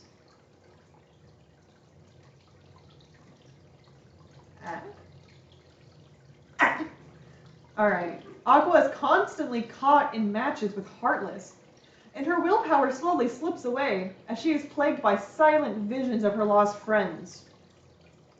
One of the visions of Terra surprises Aqua by speaking to her, revealing that he is no longer in control of his body and how Xehanort is clawing into his consciousness in order to find Ventus's resting place. So, while Terranort is being a thing in the real world, in the world of light, Terra finds a way to get his consciousness to the world of darkness to talk to Aqua. And he's like, hey, he's trying to get info from me to figure out where Ven is. Mind you, Terra doesn't know where Ven is, but he's just letting Aqua know that that's going on. Terra then disappears, and Aqua is left in the realm of darkness alone once more. That Ven's also just like a figure of Ven. Like, lots of these are just hallucinations. She's kind of losing her mind. Mickey meets Aqua in the realm of darkness during the events of Kingdom Hearts 1, and he tells her how 10 years have passed since their last encounter. But to her, it felt more like 2, because as we discussed previously, 1 year is equal to like 4.5-ish. Mickey's on a mission to find the Keyblade of the Dark Realm so he may help Sora seal the door to Kingdom Hearts from the inside. This was the quest he was on during Kingdom Hearts 1 and why we didn't see him. And as Sora has the Keyblade of Light, therefore there's a Keyblade of Darkness. Extra Keyblades were added as the series continued, but this was the premise for the first game. There's supposed to be only 3 Keyblades, now there's like 15,000. So the two continue through the Dark Realm together, and Mickey finds the realm's Keyblade. Here we go. Aqua and Mickey find the door to Kingdom Hearts. And they see that Riku has made his way inside the realm of darkness in his own attempt to close the door from the inside. So they just see Riku just like fucking booking it across the way. Which is great, because he does not see Aqua or the king at all. As they approach Riku, a demon tide of Heartless strikes Mickey and disintegrates his shirt. Which is why he's shirtless in Kingdom Hearts 1. It then takes a hold of Aqua and drags her further into the realm of darkness, leaving Mickey to aid Riku at the door. So, in fairness, he didn't ditch Aqua per se. He was trying to help the events of the first game, and then she was dragged away. Still kind of a dick move, but I see the appeal. Aqua fights off the demon tide, but leaves her late master's Keyblade on the sand of the corrupted Destiny Islands. As you see, she's using Ericus's Keyblade right there because it has the E on the end. But after she gets done fighting them, she kind of just like leaves it there. Once the world is brought back to the realm of light, Destiny Islands goes back to the real world, and the Keyblade goes along with it, leaving her Keybladeless in the Dark Realm. Aqua's story is left with her sitting on the shore in the realm of darkness, speaking with Diz, or Ansem the Wise. This is where we pick up on one of the endings from Dream Drop Distance, where Ansem the Wise is telling her about Sora, and she's like, Sora, that little kid Sora? And he's like, no, Sora, that young adult Sora, like the tall Sora, that kicks ass Sora. As Mickey finishes relaying the information to Yen Sid, Riku rightfully lashes out at his friend for not telling him sooner that one of the Keyblade warriors sacrificed her life to save him. So yeah, Riku's kind of pissed here. For good reason. For good reason. I don't know if you've seen this cutscene. Like, Mickey's like, well, that's what happened. And there's like a little bit of a silence, and Riku's like, why didn't you tell us? Like, he gets into it. This whole time, they're like, oh, I wonder where the 3 people are. Where are the 3 people? Mickey's just... Oh, wait. Anyways. It's not like that was his first time meeting her either. Right, because, as we previously said, they were like partners. And whenever he was a master and he was still training to be like a Keyblade warrior, like, they met up. They were besties. Such a big friend, make me a miss. Yen Sid clarifies that he told Mickey to omit parts of the mission from Riku because he knew that Riku or Sora would be naive enough to attempt a suicide mission to the Realm of Darkness if they knew the full story, which is true. In fairness, if Riku or Sora had known that she was down there, yeah, they would have killed themselves to bring her back. So Yen Sid told Mickey not to tell them, which, okay. Alright. I feel like people give Mickey a lot of shit for that. Kind of well deserved, but Yen Sid was the one that, yeah. We still don't like Michael Mouse in this house, but Yen Sid's kind of a dick. Riku, now a Keyblade master, is given new darkness-protecting clothes and permission to travel with Mickey to the Realm of Darkness to save Aqua at last. So him and Mickey are gonna go save our girl. Kairi is proud of her old friend and promises to train to become as strong as him and Sora. She got a haircut. She did. Well, spoilers. Oh. It's okay. She gets a haircut. I was like, the hair is longer. Riku also gets a haircut, by the way. Anyways, she begins her journey to train with Lee and Merlin. And that takes us to the secret ending. And I love this secret ending. I think this is so cute. Oh. No way. Oh. I can read it for us. No, because YouTube takes 10,000 years to load. I can read it for us. Besides, a lot of the stuff, pretty much that scene, it plays out the exact same in the opening Kingdom Hearts 3. Oh, everybody meets up. Whereas Sora, Donald, and Goofy all meet up and they're like, you need to go to the world where the true hero who regained his strength. Yeah. Okay. So, in a secret ending that no longer exists, Sora returns to Yen Sid's tower after saying goodbye to his new Dream Eater friends. Oh gosh. And he meets up with Donald and Goofy there. Yen Sid, he berates Sora for losing most of his powers because he was caught by the Xehanorts. But he confirms that Sora will be the key to defeating Xehanort. He encourages him to find the power of waking so he may bring Ventus back to his own body and wake him up. The scene cuts to Sora, Donald, and Goofy in their world-traveling ship, and they're debating where to go to reclaim the lost powers. Goofy unexpectedly recites the phrase, "Let your heart be your guiding key," insisting that he'd heard prior Keyblade masters use the phrase before, which he never has. Oh, yeah. Which he never has. Which is a fucking lie. He was just chilling with the master back in the, or not master. Jensen. Which he never did. But this is being retconned in. That everyone says, may your heart be your guiding key. Inspired by this, Sora opens a portal to Olympus Coliseum, and the three set off on their final journey. The only seed I have sown for the future game is... Oh, come on. Come on. It's going to skip forward like 15 slides. Okay. Yes? Okay. Alright. Okay. The only seed I have sown is how will the darkness affect Aqua? She's been in the Realm of Darkness for a while. I'm going to get some more drink. Perf. I will put on the BRB screen. Be right back, chat. Be right back, chat. Y'all. Only Potatoes dropped in chat. Yo, if you're in chat, give us a little what's up. Give us a little what it is, homie. What's up? Alright.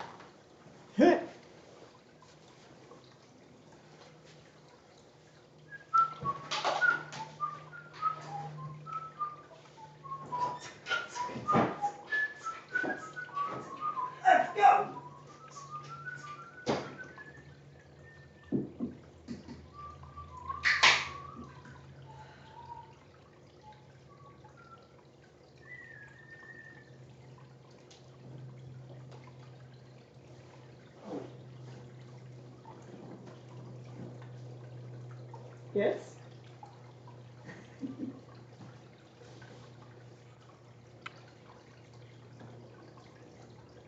You should see it. Oh, it should be right next to it. Should be right next to the six. It's a little tube. Okay.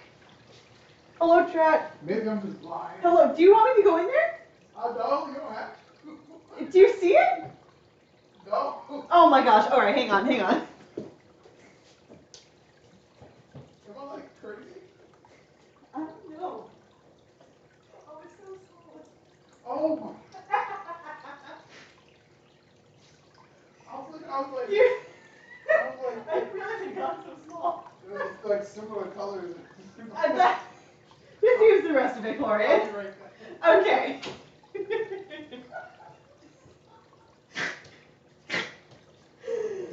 Whew. Anyways, hey guys, we're here. Oh, that was too funny. Let's see what we got.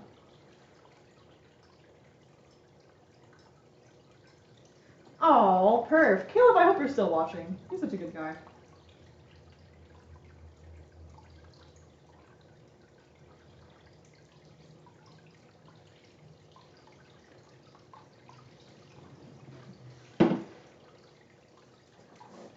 Man. I love this series. This series is so good.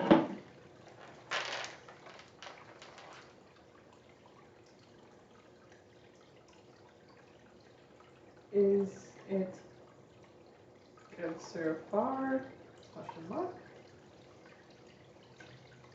A little pathetic face, so he knows I'm being genuine. Sorry, I'm sending this to one of my friends. Oh. Okay. We are still eating yesterday's charcuterie board because it's tasty. It's meat. It's meat. It's good food. By the way, for those curious, that's not just someone constantly pissing in the background. That's my fish tank. I hope you like the white noise.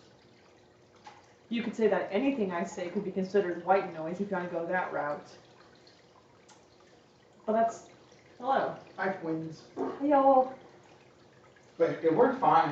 My eyes don't work like they used to. Okay, we're good. You missed it. That's what Minnie and I watch.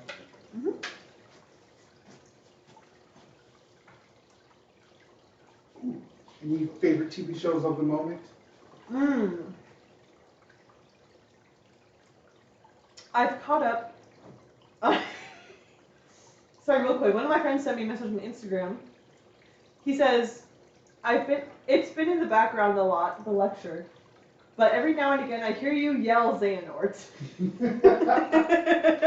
Thank you, Caleb. I'm caught up on My Hero Academia. Oh, man. Whew! It's getting intense. It's getting very intense.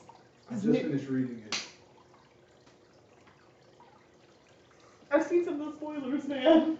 I've seen some of the spoilers.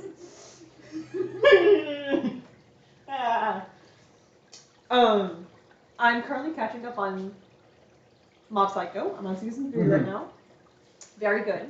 So good. I just finished the episode where they got abducted by aliens. I have to watch season 3. Oh, okay. I finished season 2 and then didn't pick up season 3. So I was watching something else. I don't even remember what it was though. Yeah, it took me a while to get back into it, but it's actually Nicole's favorite anime. So I was like, okay, I watched a few episodes and it's cute. It's really good. I like it. I'm not really watching any TV beyond that though. Where am I? Oh, like ASMRs. ASMR. I don't have any nails and this isn't hard. I don't think I'm watching any shows. No. Ooh, I don't know if you ever watched Dungeon Meshing. I haven't. Ooh, I haven't. that's pretty good. Remember that one Viner who's the Asian guy that was a voice actor? Maybe. He, I know you're going to know who this is, and you're going to feel silly for not recognizing him. I believe it.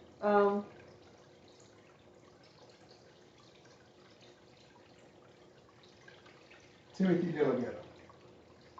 Who the fuck? Oh! Oh my gosh! He voices one of the main characters. Yeah.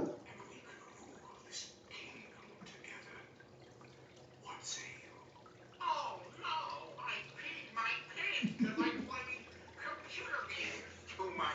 Oh, better roll a negative got to a see if bunch I can like get a new pair of pants. video saved with him like just yelling. I Like- love him.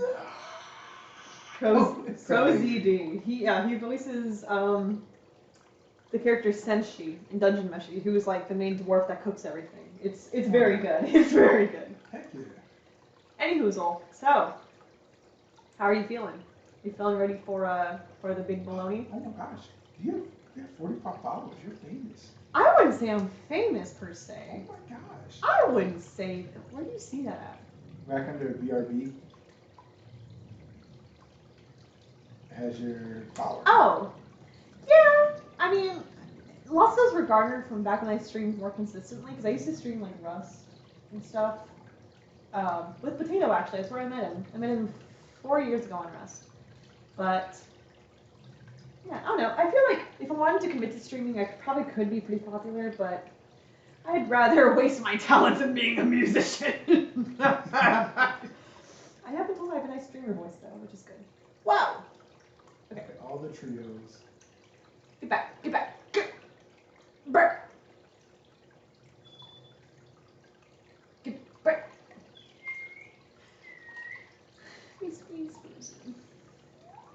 Please. Okay. This brings us to the big baloney, which, if you haven't noticed, this is going by far faster than the other one. So you're actually going to be here for probably only 2.5 hours and not 3.5 hours. This is Kingdom Hearts 3! Woo! Yay! It's the big one.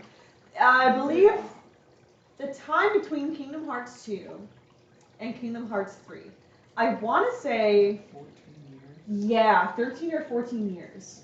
It was It was awful because for every like announcement they had along the way, you know, like Tetsuya Nomura would be like, "We have Kingdom Hearts news," and everyone's like, "Is it Kingdom Hearts 3?" And he's like, "It's another side game. Buy mobile game. Buy it." Well, I guess not buy it, but they had like in-app purchases and stuff, and that's how you level up. And them changing engines push it back so much. It did. The original trailer wasn't on Unreal 4. It was. I don't know what it was. It was on something else. But they switched engines to make it like work better, which was good ultimately. And like in the end, we're good. They didn't like rush it. So It's pretty and everything. yeah.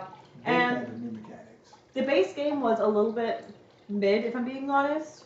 But they added in some reminded DLC, Which was great. which we will also be going over. And that really helped out with that. So. Also, as I was telling Corey, the night this released, I was the first in line at my local I was the first in line at my local GameStop, and they released it 3 hours before 12 o'clock. And I was the first person in line, and got my little Kingdom Hearts 3 poster, which I got hanging up over there. And I went straight home, and I played the game. And I failed like 2 of my classes at Austin P that semester because I was so busy playing Kingdom Hearts 3. Oh my gosh. I love this game. Holy the cow. school wasn't right for me anyways, you know? I ended up transferring, so it's cool. But Kingdom Hearts 3 was released in 2019 for PlayStation 4, Xbox One, Microsoft Windows, and Nintendo Switch, with free downloadable content following in 2020. What do you feel about this game? I was actually a big fan. Not as big as Kingdom Hearts 2, but I liked some of the things they added in. I like the big fan of like the Keyblade changes. The form keyboard changes. transformations, yeah. I did miss the drive changes. Not was it drive Yeah, changes? like the forms. From Cage 2, Mhm. but that was a nice change. I was very close to 100%ing this one. I did enjoy playing it a lot. It did get to the point where I was kind of like, dang, I'm kind of out of stuff to do. Mm-hmm. But that's what happens with most games. Let's see.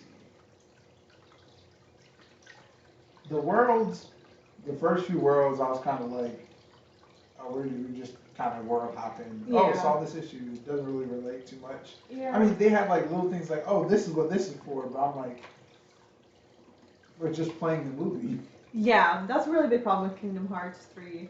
I would say only like 2 or 3 of the worlds have their own original plots. I think that was Toy Story and Monsters Inc. and Big Hero 6. But lots of the others, like Tangled and Frozen, they just kind of rehashed the movies with the cutscenes and they just added Sora in the background. In fact, one of my first videos that I have that I ever recorded for my reaction was they added in the entirety of Let It Go from Frozen. Oh my gosh. And they just added in Sora, Donald, and Goofy in the background, which was so good. Because you have like her singing in a distance, it's like kind of muted and like off to the side, it's like, the cold never bothered me anyway. And like Donald Duck be like, what was that? Like, I love it. I love it. It's so good. It's so bad. It's so simple and clean, honestly. It's the way that you're making me feel tonight, and it's hard to let it go. Let me tell you something. So, shall we get started? Let's learn about who we're dealing with here. We have Sora. I love this little selfie of him. Sora, who can take selfies now. We have Donald and Goofy, and Riku with a haircut, and Kairi with a haircut, and Lee. He's so Not Axel. Not Axel. Kind of. We also have Roxas and Xion and Aqua, Ventus, and Terra, and Minky Mouse. We also have Yen Sid, Jiminy Cricket, Xehanort, the real Organization 13, who I am not listing all of them individually. They are like 5 of them, so. They are a unit. Repliku, Maleficent, Pete, and Ansem the Wise, aka Diz. Here are the worlds you go to. I don't know if it's, I don't think it's the most worlds in the series. No. I want to say it was Kingdom Hearts 2.5. What are we counting worlds? Like worlds that you can actually go to and visit? Yes. I'm not sure. Playable worlds.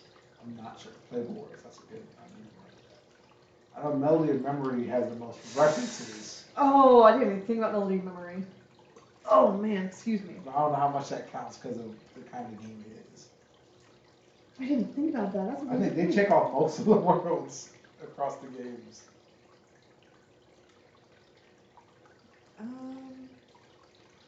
Okay, sorry, I had to answer a text. Oh, you're okay. Anyways, we have all these worlds.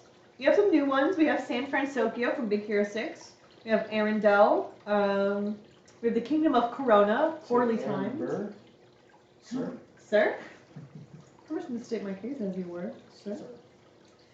We have the Final World, and we have Scala as Kylum. That sounds familiar. It sounds familiar, and I have here written down, it's an old training academy for Keyblade wielders, which is crazy. Interesting. So, let's pick up. The cutscene that I was supposed to show you at the end of Kingdom Hearts 3 there is basically the prologue to this game. So, I don't know why I changed pages. I still need this one. What the fuck is wrong with me?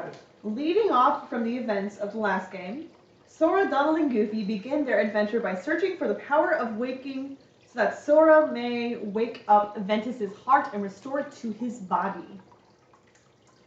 Meanwhile, Mickey and Riku venture through the realm of darkness to find Aqua, seeing as she's the only person who knows where Ventus's body is being held.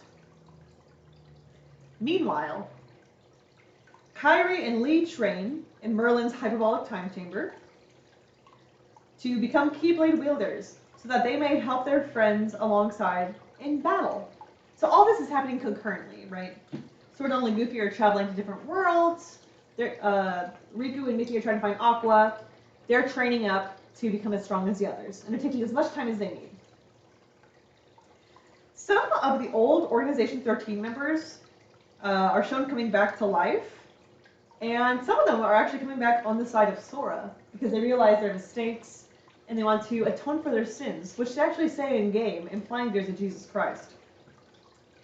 Ienzo this young man, right? I mean, that, right? Is Jesus Christ? Do you think he was a Keyblade? Oh my gosh. Oh, I wonder what his Keyblade wolf looks like. Don't have thorns. A crown of thorns on me. No way, it would be a cross. It would be a cross. What would the transformation? If it was Cage 3, like, would it transform into like a biblically accurate angel? 13 million eyes. Oh It was. God. Jesus Christ was the first Keyblade my god. Ark wielder. of the Covenant. Take that, JoJo. I don't know if you watched JoJo's Bizarre Adventure. Okay. Anyways. Ienzo! This is previously Zexion. He's a little boy. He's 18 years old. He's particularly adamant on releasing the 3 hearts that lie inside Sora's. That's right, because we have learned that there are 3 hearts inside of Sora. I believe we learned that in the Dream Drop Distance. I said there was something going on with Sora's heart. Yeah. Well, Ienzo gives him a call on his phone, because Sora has a phone in this game. Caleb say, did someone say JoJo?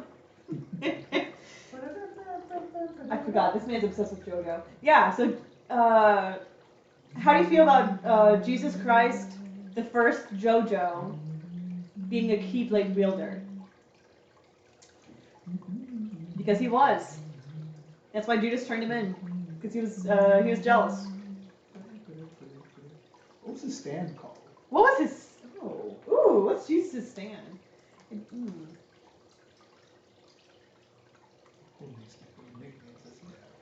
Caleb, you're assigned to decide Jesus' stand as a JoJo character. Let him cook. He's a pretty smart guy. He got this. Okay. Jesus of Nazareth and Blood of the Lamb. Ooh, that's good. What is like? I'm pulling blanks on. We took classes on this. Literally. What did Jesus do? He had the trials in the wilderness. He cured the blind and the deaf and the sick. He fed the thousands with the fish and the bread. He died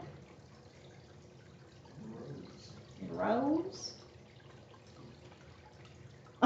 He says his stand is called Amazing Grace. That's pretty good. That's also his Keyblade's name. You get his keychain once you get to his tomb. That's in Kingdom Hearts 4, by the way. That's unreleased shit. That's pretty good.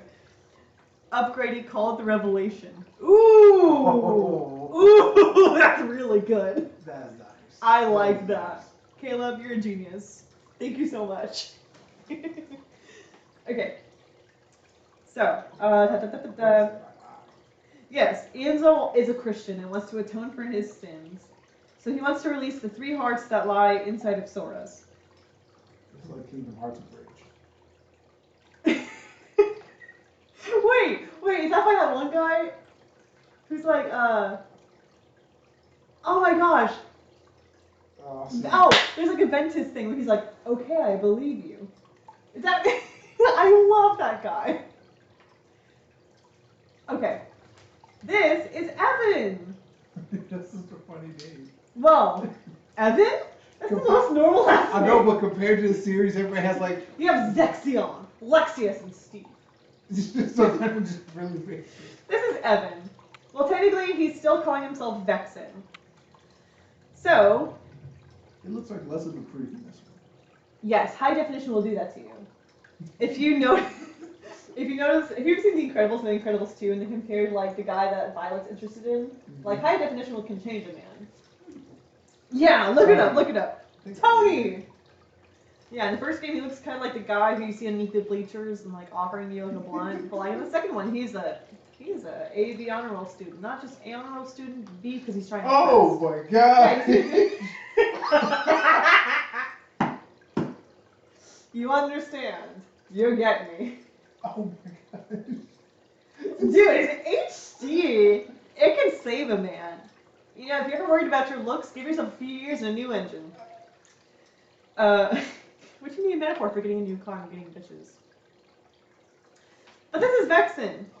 Now I'm sure you're saying, well, he's actually Evan because he's no longer a part of Organization 13. Wrong!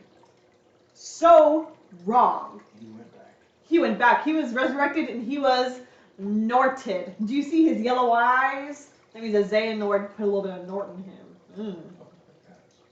And he has been tasked with making vessels for Xehanort's real organization members. Because due to reasons, not everyone that Xehanort wants on his team has a physical body. So Vexen's gonna fix that. Start popping out replicas like. Yeah, he's popping out replicas. Like rabbits.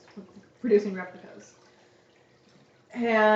But because of this, because of this revelation, Sora's like, wait, there's still a chance of Roxas coming back then. If we can get this guy to make Roxas a vessel, Roxas can come back too. It's all going according to Keikaku. Keikaku. You get the name. You know the name. Huh? You said JJK? Jujutsu Kaisen? What did you say? It's a meme from Death Note. I thought you said Kenjaku. According, it's so this is like an official thing from. I love Jujutsu Kaisen. This is an official note from the sub. He says, just according to Keikaku, and then in the actual sub it says, translator's note, Keikaku means plan. So if I ever say according to Keikaku, that means according to plan. And it's reference to Death Note. I believe this is L. That's light. Yes.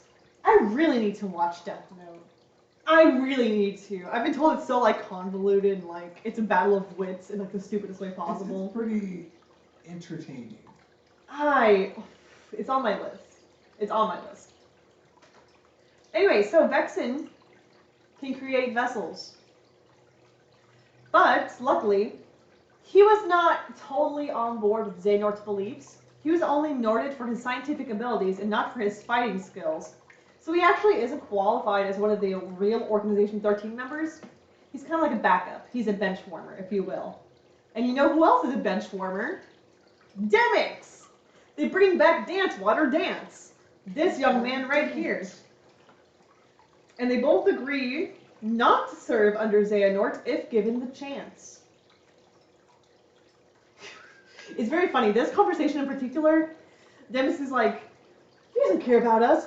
I was benched. And Vexen was like, well, I was benched too. And Demyx is like, shh, shut up. And he puts his hands up. It's very funny. They have a lot of really good interactions in this game, which I think is very cute. Anyways, so both of them are like, if the light side compels us, we'll become good guys. Oh, I skipped too far forward.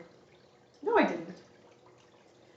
Ansem, Seeker of Darkness, travels to the Dark Realm to kidnap Ansem the Wise. He wants Ansem the Wise so bad, and not in a cool way. Aqua attacks him, but she doesn't have her keyblade, so really she can't do anything. Ansem, Seeker of Darkness, pushes her into the dark waters, and she drifts to the bottom of the darkness water, and it slowly engulfs her entirely.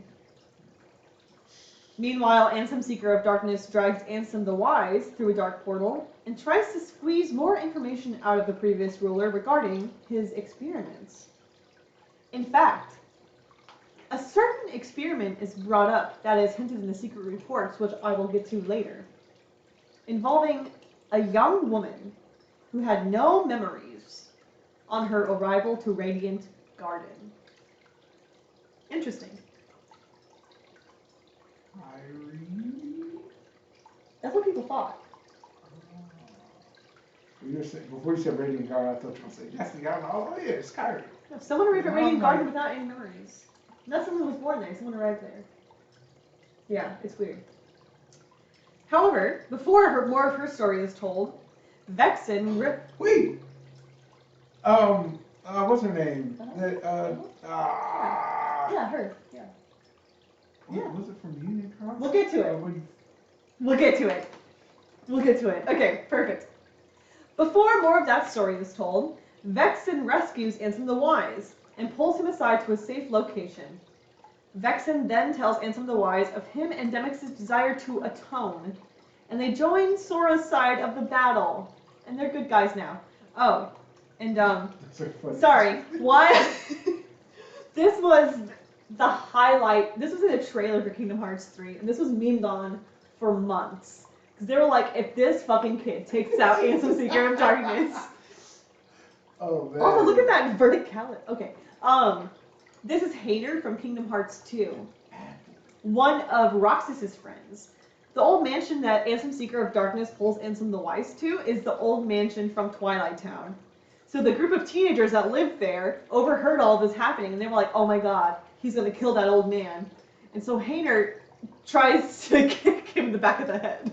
Oh yeah, the real Twilight Town. The real Twilight Town, not the data. data one. No. The real one. Keep that in mind. I swear, man. Yes. So Vexen saves old man Ansem the Wise, and he also saves these teenagers who are trying to kill Xehanort, Ansem Seeker of Darkness. Not the same person.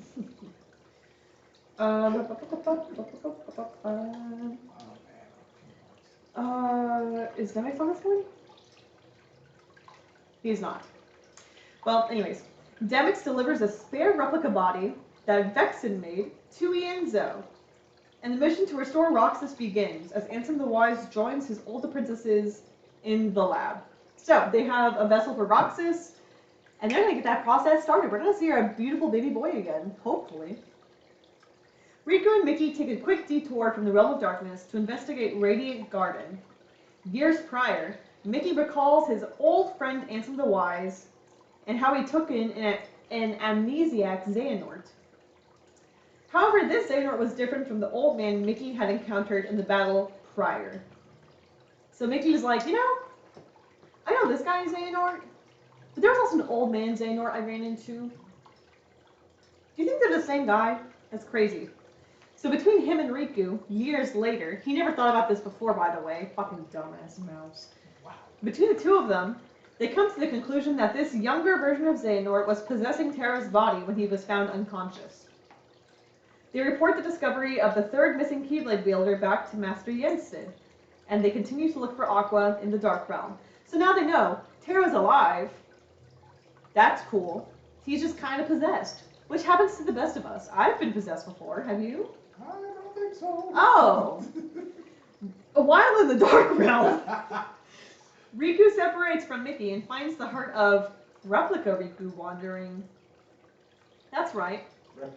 Repliku comes back. Look at this young man. Riku finds him wandering around in the Realm of Darkness. Recognizing it from Castle Oblivion, all the way back in the second game in the installment in Chain of Memories, Riku takes the replica's heart into his own as means of protection until a possible vessel can be made. Because this guy, I mean, he was kind of trained to be a bad guy. He never really had a choice. And Riku, as someone who's like a Keyblade master now, dabbling in both light and dark, he sees potential in this guy and he knows he can do better. Which is very sweet. Riku's character arc is something incredible. It's like that of like Zuko, you know? It's really good stuff. Riku for president. Riku for president! This is how He's Riku... come so far. He has! He has. I'm hoping he has a playable section in Kingdom Hearts 4. People were hoping that for the DLC for Kingdom Hearts 3, and we didn't get that, but we got something else, which I'll get into. You don't really get too much Riku. We didn't get too much Riku. No, Riku's such a great guy. He deserves the best. He needs, he just wants to hang out with his boyfriend and his boyfriend's girlfriend. The one good aspect of Chain of Memories. Other than boy.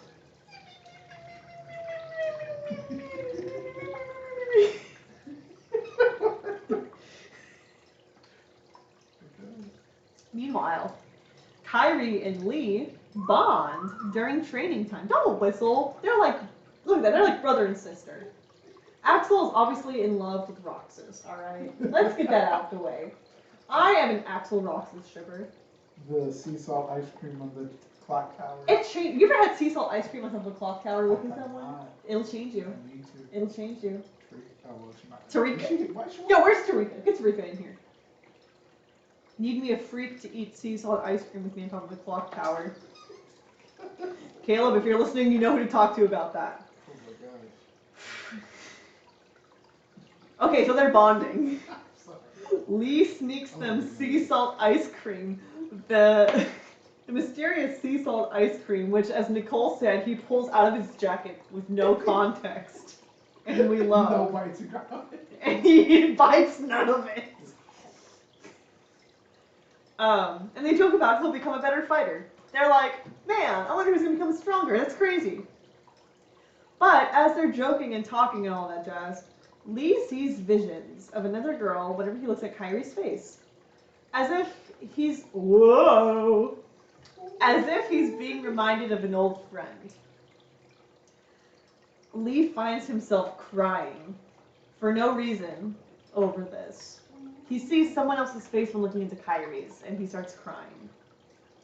After Kyrie is reassured that her new friend is okay, Lee asks to be called Axel, and she obliges.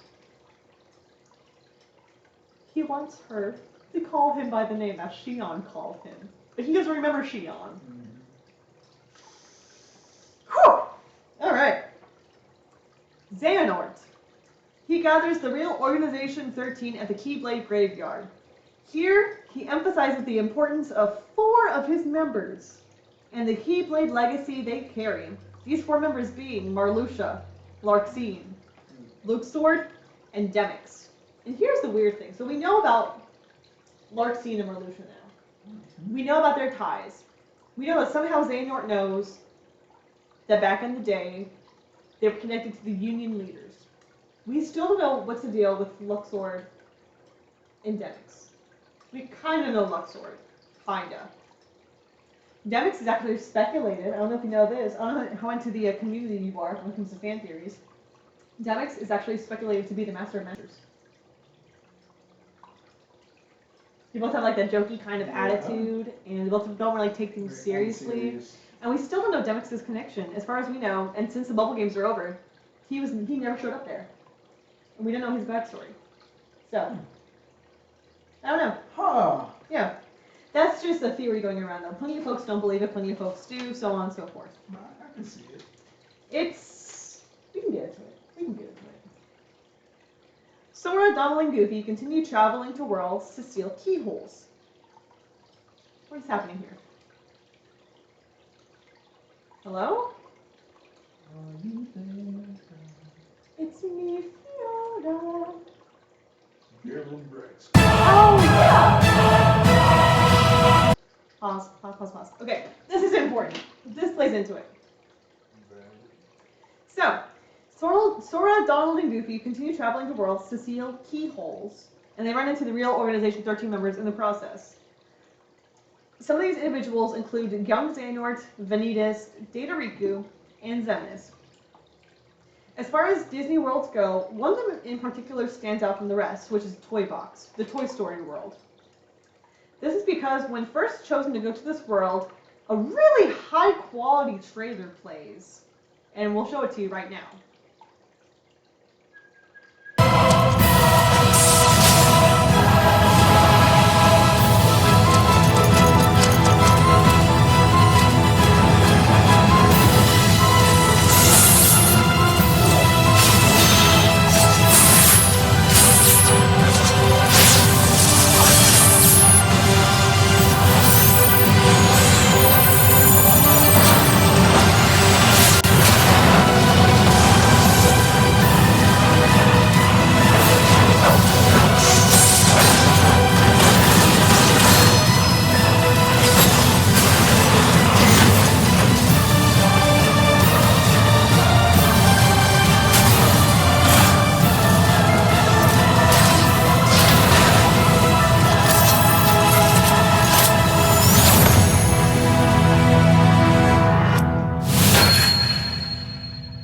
The two guys fighting with him look like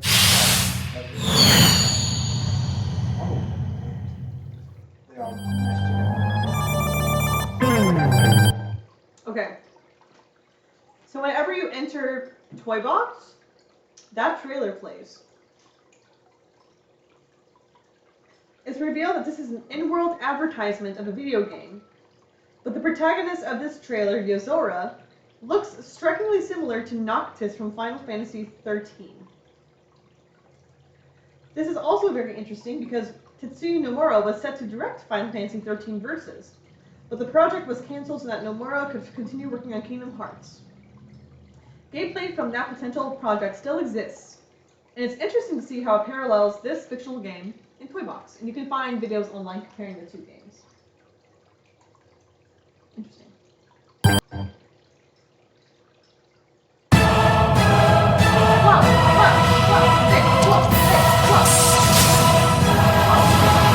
No, absolutely not. None of that. None of that. Which was the guy with the hat that was interested with the Brain. prophecy? That one guy looks like Brain. Ooh. Brain wasn't a redhead though.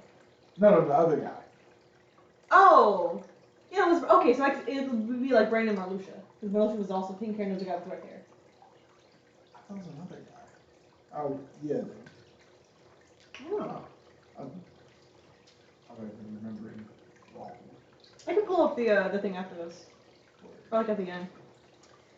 So, as the trio, Sora, Donald, and Goofy, travel to different worlds, Maleficent and Peep keep popping up, insisting they have to find a black box. I was so confused. That's When I crazy. started playing it, I was like, Yeah, what are they it's like, talking what are they about? talking about? Where But did this come it's from? revealed in the mobile game that the black box is a thing, and that's how Maleficent knows about it, yada, yada, yada.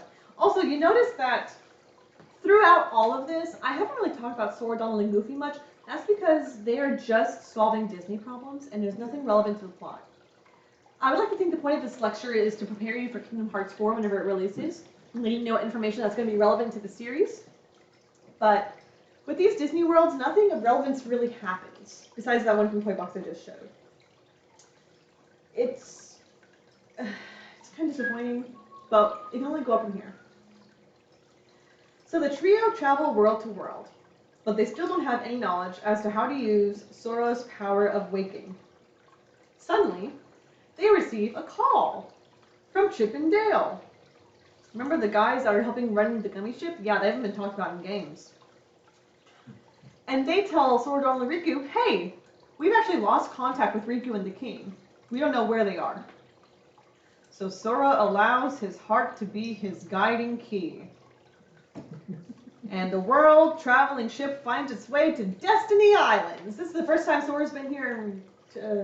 Well, no, he was at the end of Kingdom Hearts 2. Yeah. So it's been a few months. In the first game, it was confirmed Sora had a mom.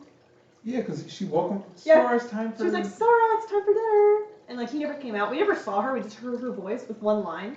He still hasn't said hi to his mom all this time, though.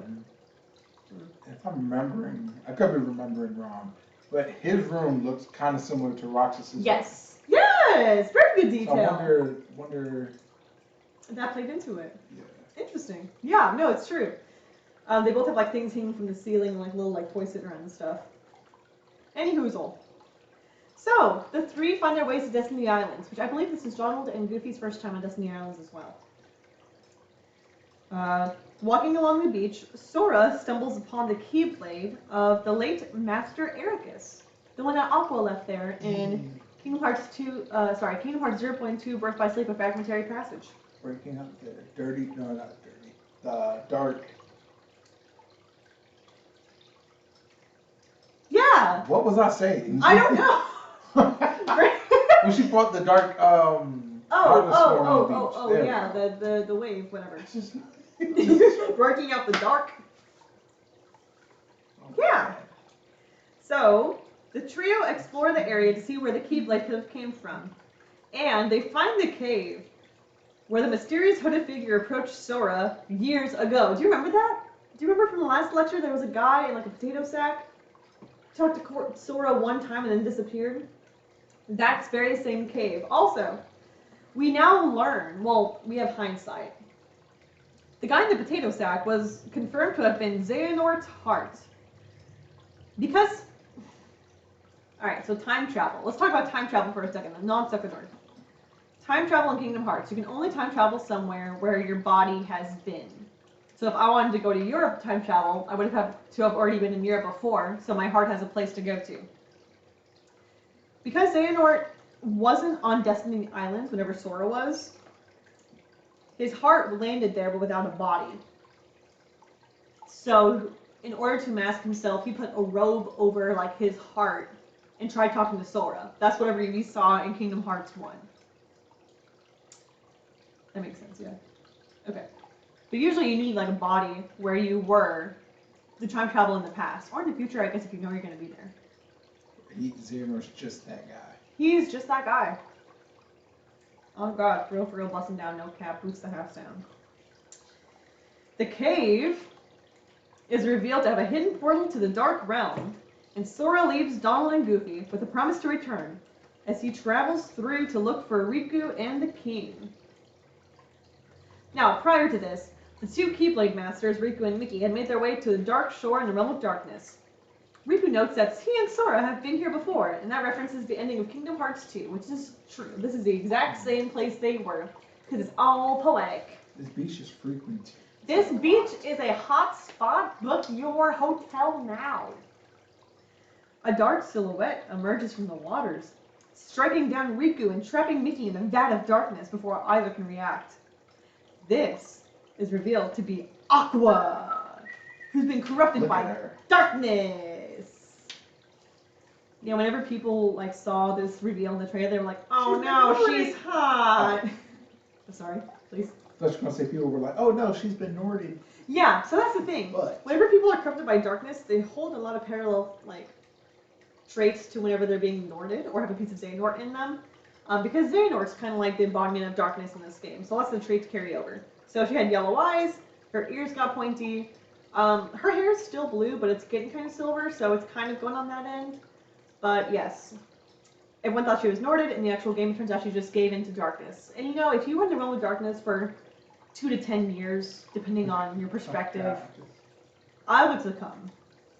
If it meant becoming a baddie with gray hair, yeah. Have you seen Mirage from Incredibles? Yes. She was. I was gonna say Norded. She was Norded! What color eyes The did she have? Incredibles world! In Kingdom Hearts 4, they're going to introduce the Incredibles, and Mirage is going to be a Nord. Yeah. I'm not thinking that. She was Norded. Every gray hair character you love. Gojo, he was Norded. Kakashi, he was Norded. Oh, Mr. Rogers. Oh, I'm having too much fun. This is so nice. Ooh. What are you looking up? I want to see what color her eyes were. Were they brown? No, they were green. Green? They changed colors? No, they're green. My eyes are green. They made such a. If I have silver hair, I can do that. You just gotta find Xehanort in real life. If you're trying to be a freak and match my freak and be a Xehanort, if you're trying to be a sugar daddy that's possibly bald or going bald, hit me up. If you're trying to put a little bit of Nort in me, hit me up. Okay. I'm sorry. I'm so sorry. One day I'm going to be a teacher, and my students are going to find my Twitch channel. Nicole, what do you mean by this? Oh, Grayson's chat. He's crying. You know, if you can't match my freak, well, what can I say? I want to be a sugar daddy Napoleon. Does that mean that you want a sugar daddy like Napoleon? Or do you want to be Napoleon and have a monopoly over the economy of sugar daddies? Or do you want to be 5'6"? That can go in a lot of different ways. I don't know why they made him out to be shorter than what he actually was. He actually wasn't that short. He was like my height. Yeah. I want to be a short king. Ah, yes. I love me a good short king. We love a good short king. They always have A+ personalities. You can be a short king, just chop off your kneecaps. Because he has that. Don't do that. Get rid of your kneecaps. You can have little peg legs and then shave them down to whatever height you want. That's kind of cool. Just little peg legs. Yeah, you just had heart surgery. You know, you can take another surgery. You got it. You got it. So Aqua submitted to the darkness. When Mickey asks what happened to her, what do you think she says? She says, you! She says she was abandoned there, excuse me, for 10 years. And the darkness overtook her and made her believe that no one cared for her. And there wasn't any effort to prove otherwise. Because Mickey ditched her ass to hang out with a couple of teenagers. Oh my gosh. Fuck! So yeah, she sent out demon tides to take out Riku. And now demon tides are like very particular because that was the same enemy that destroyed her. That was the same enemy that dragged her away from the realm of light whenever she was with Mickey and Riku. So the fact that she uses that to take out Riku and like bends him to her will, yeah, she's in some deep shit right now. But Riku, amidst the battle, you press triangle for Sora. He calls out to Sora, and he needs his cute bestie. Now they're boyfriends. Now they're boyfriends. Forgive me, Corey. I don't know how you feel about the shipping wars, but I'm a Soul Riku shipper myself. At this moment, whenever he calls for help, Sora emerges from the dark portal to aid Riku in battle. Once they have a break, he tells Riku to help the king escape from the dark grasp, and Sora faces Aqua one-on-one. And he wins. Whenever I fought Aqua, I used a pirate ship. Fun fact, you can do that. I guess I never really talked about it. It's not really relevant, but you can use summons in this... Attractions, yeah. You can use Disney rights to take down villains in this game. That was a new addition. It was. Some of them were pretty cool. I did get tired of bumper cars. Yeah. Spinning teacups. The water raft one was pretty cool. And I like the blaster. I forgot what it was called. Yeah. The twisting. Yeah. It was interesting. I wish it worked more into the story. And I wish Yansid was like, oh, you woke up with such a childlike wonder. You're swimming with these rides. There's really no reason for it. Anyways, that's why I haven't mentioned it. It was just fun. Like Disney was like, hey. Promote our theme parks. So Sora defeats Aqua, and the darkened master falls into the waters once more, accepting that this is her fate. But Sora reaches his hand out to her through the water. And the last thing she remembers before losing consciousness is grabbing his hand firmly.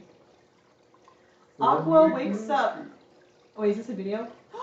Okay, this was the first time in Kingdom Hearts 3 where I cried. I cried during this scene. It's so good.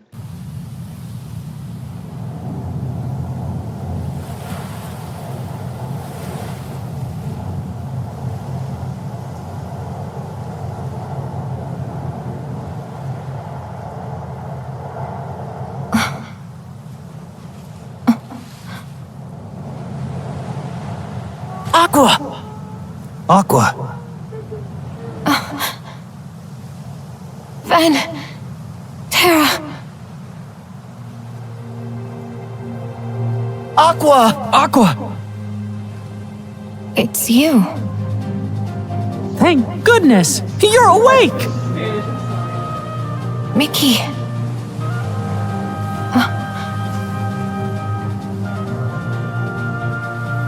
Are these the Destiny Islands? That's right. When did they fall to darkness?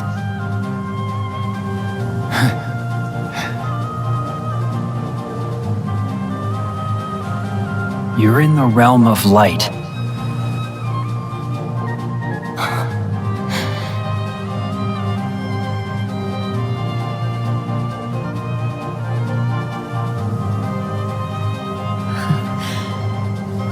You're home! You're home!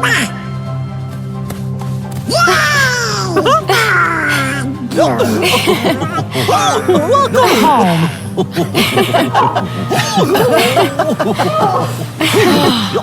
We did it! I could have been home 2 years, 10 years Yes. ago. But that scene, that made me cry when I first saw it. Because, like, just the pureness of the you're home, like, because she's been away for 10 years, struggling with her demons. She came into darkness. She thought she had no hope of coming back. And she did. It's like, why is Destiny... Yeah, she thought Destiny Islands was still in the world of darkness. Why is it That's so like, sad. Bro, like... I love her. And this is her first time seeing Sora and Riku, like, clearly since they were, like, 5 years old. It's just such... It's so real. And that's the thing about Kingdom Hearts 3. After you get past the Disney World, it starts getting to you. Everything amalgamates. Everything comes together. And it is so beautiful. It's so good. No. We're not going to play it again. Don't make me cry. Stop it. Okay. Continuing.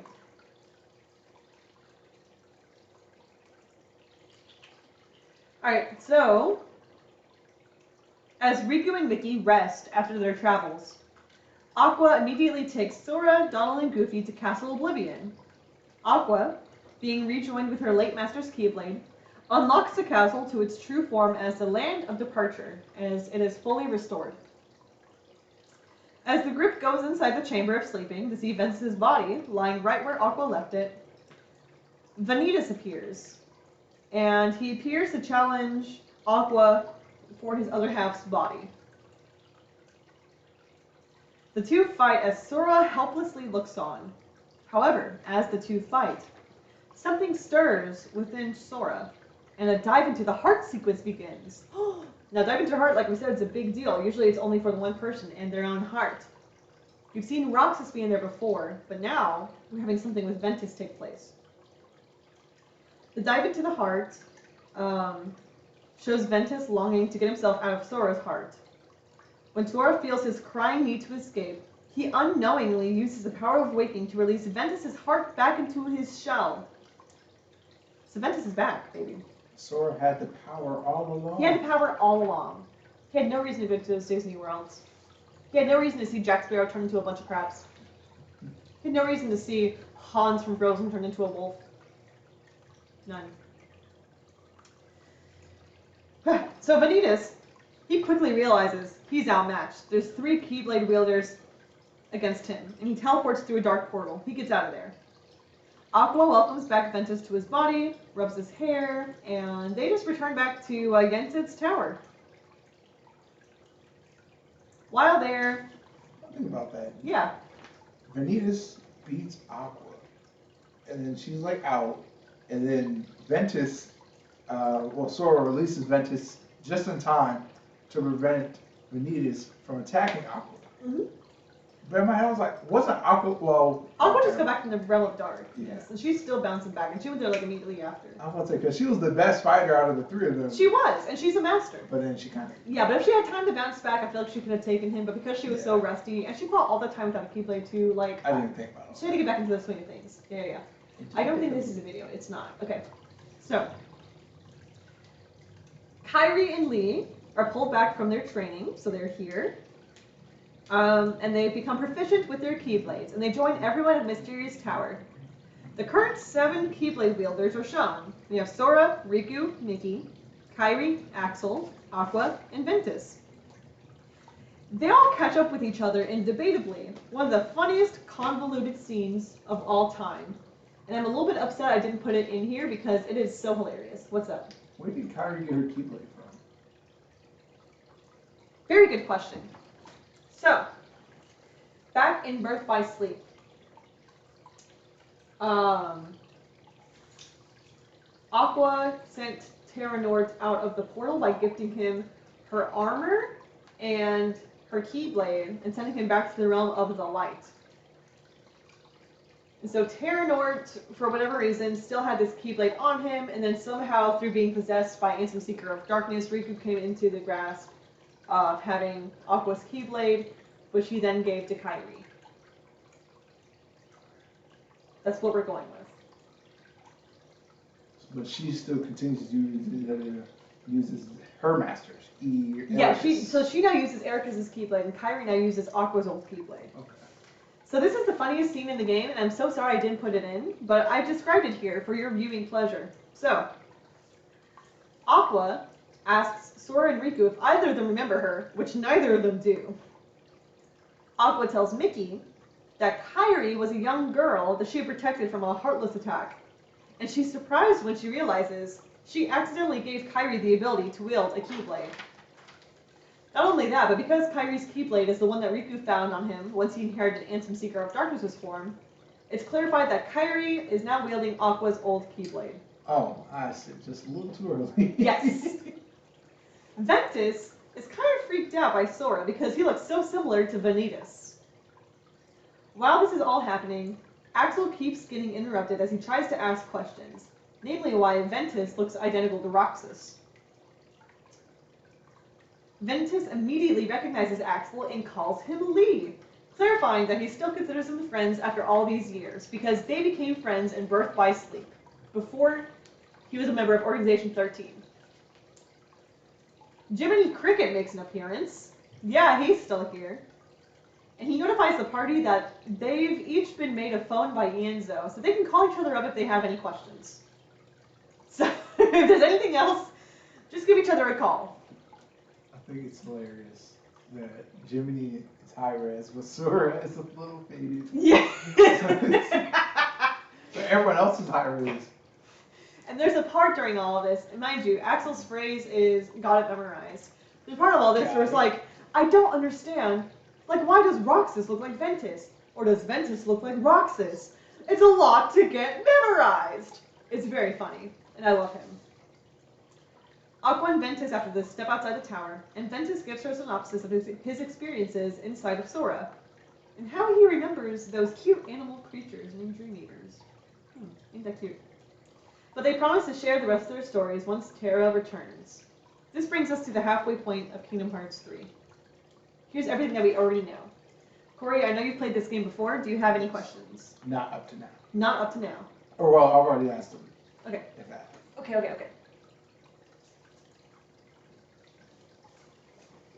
me get back in the camera shot. Mm-hmm.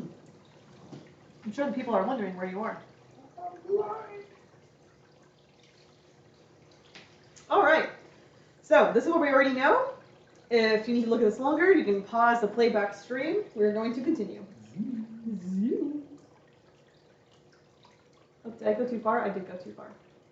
No, I didn't. Okay.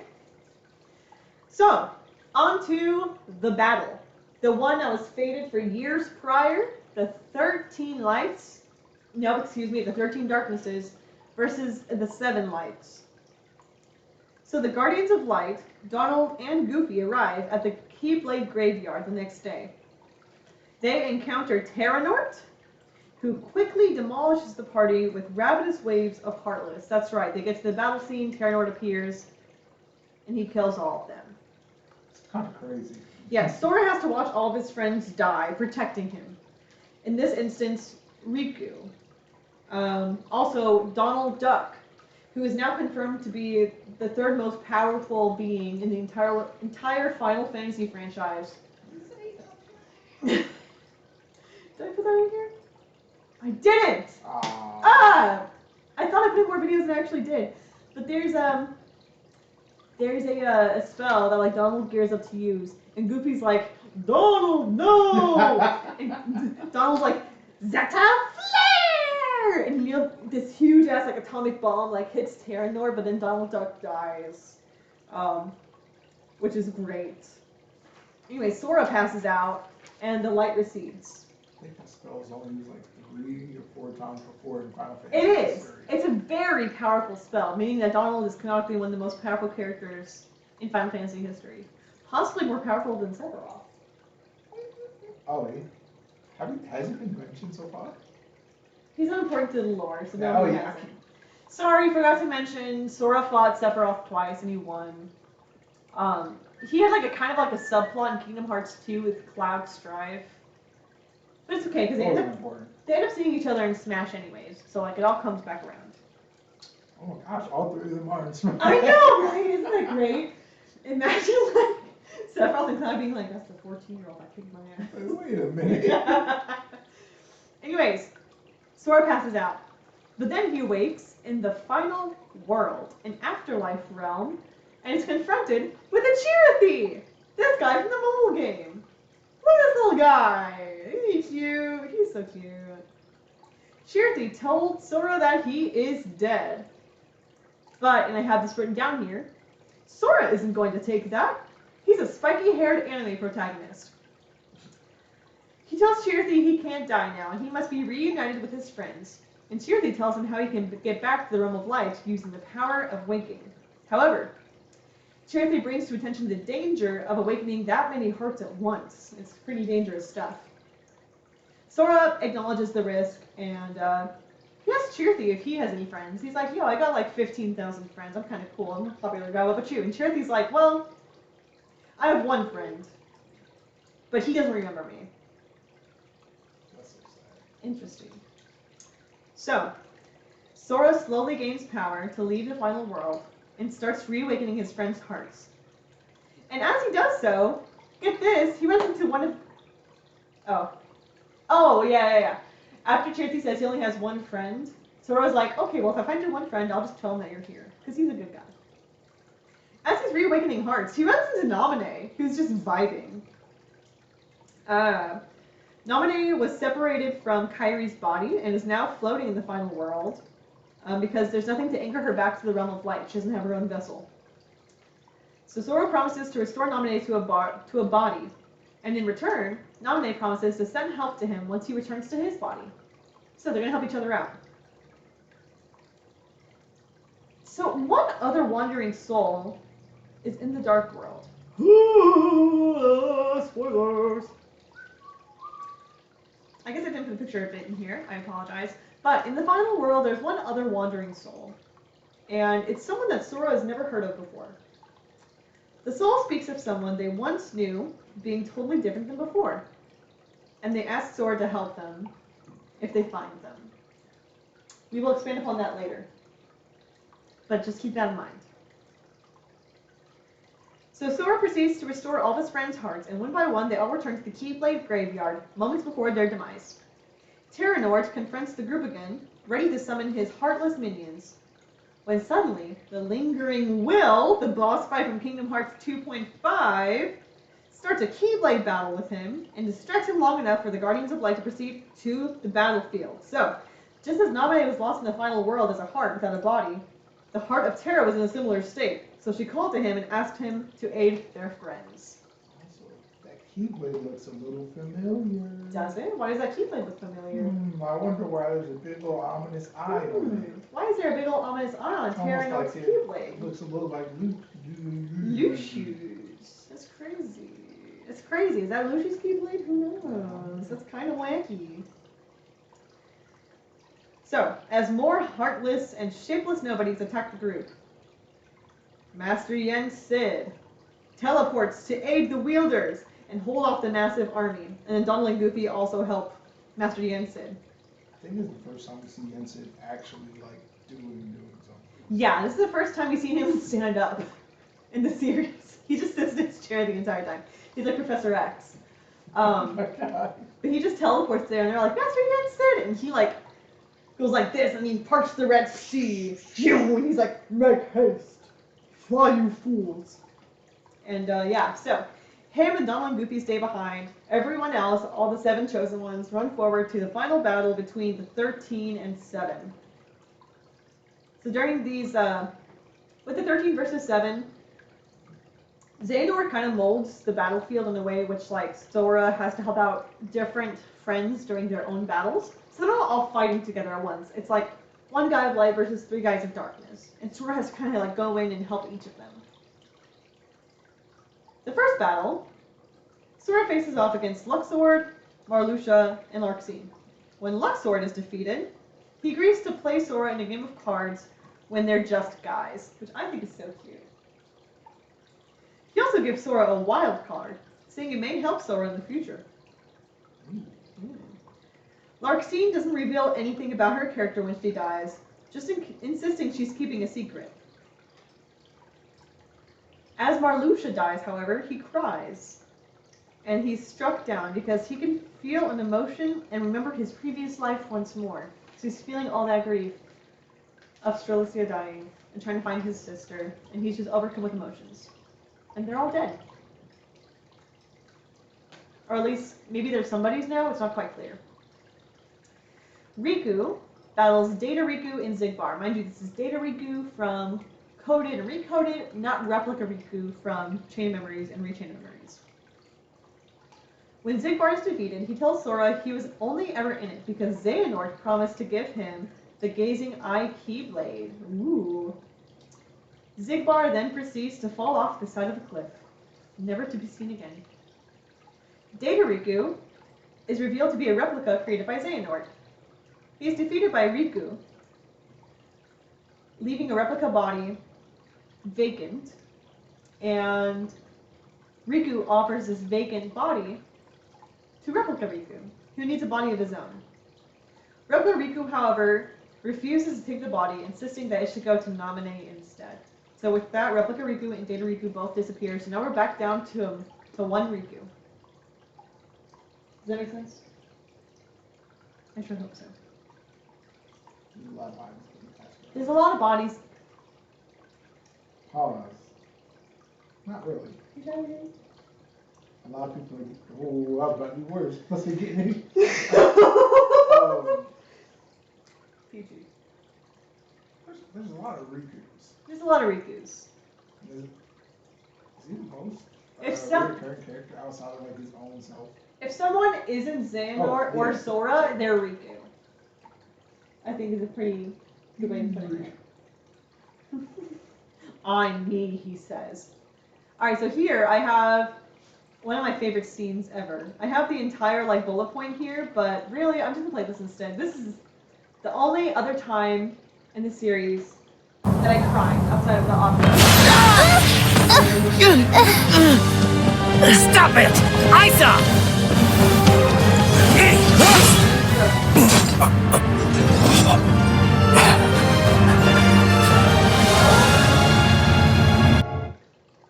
Alright, sorry about that. Let's continue. There was a time when I trusted you to deal with traitors. And now your betrayal outstrips them all. What final words do you have for your superior?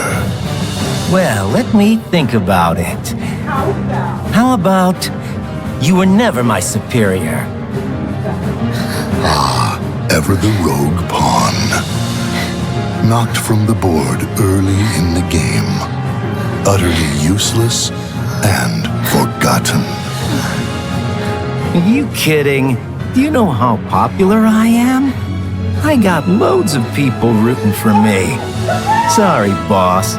No one axes Axel. Got it memorized?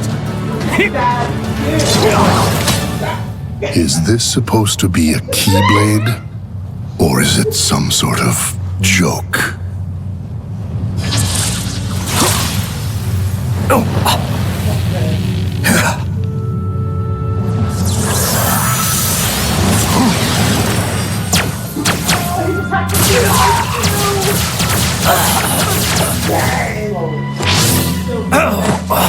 Our plans have been dashed by you far more times than I care to count. Now it ends. I will purge that light in you with darkness. Changing sides again? We need him alive. You know that. We only need his heart in order to forge the key. We do not need his soul. Oh, but that's right. You were friends. Then, you take his life.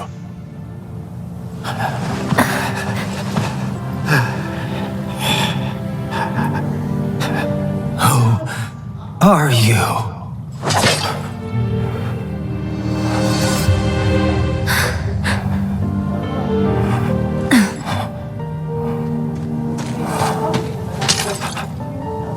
Don't do this.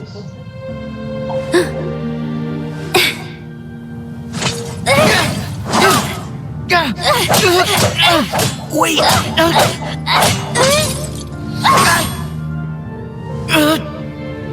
It's all right. You can stop now. It's all right. Shion.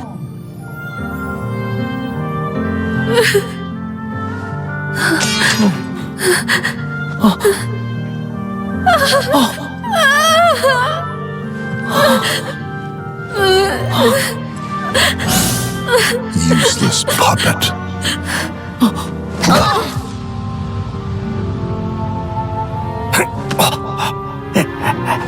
Shion!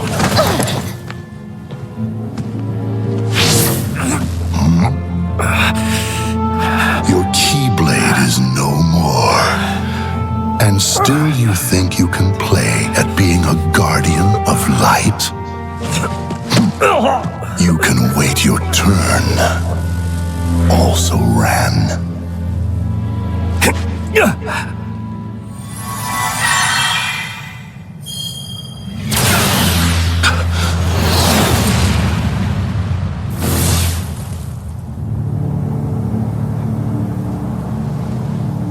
Hands off my friends. Let's go, Jesse! Woo! It cannot be. It can! And it is!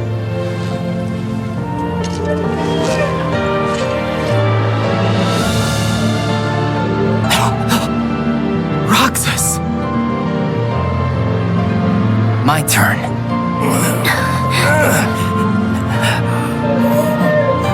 Roxas. This is impossible. Where did you get a vessel? Same as you. Same how? Most of the organization's members, they traveled here from the past as hearts. And you had replicas ready and waiting. One for each of them. Who told you? I owe my return to many. Some of them people you knew. Ansem the Wise. Zexion. And others too. It seems you're not as good at winning over people's hearts as you think.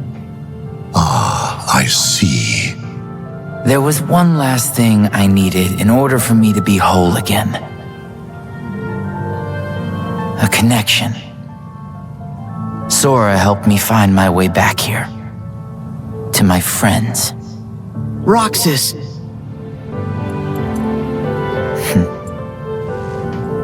I don't need hearts. I will scatter them all to the winds. Kyrie! What difference does one little light make? You have others. Just as we have more darknesses to replenish our ranks.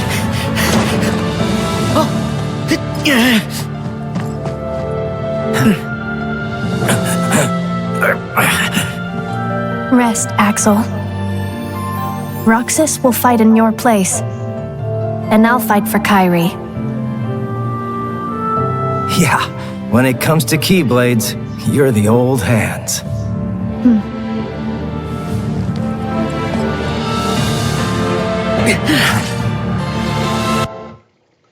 then the best theme ever plays. It's like a mix between like Roxas and Shion's theme. It's, oh my gosh. It's so good. I have to play it at the end if I remember it. It's, sorry I got so emotional there. The Seesaw Trio is my trio. I love them. They are incredible.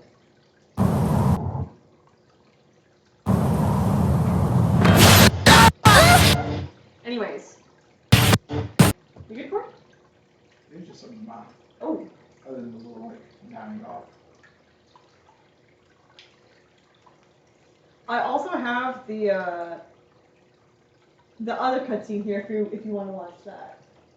I think this is more exciting than just me reading off my bullet points.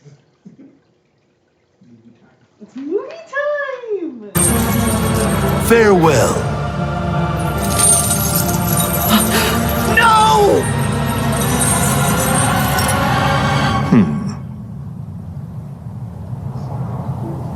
Terra, I kept my promise.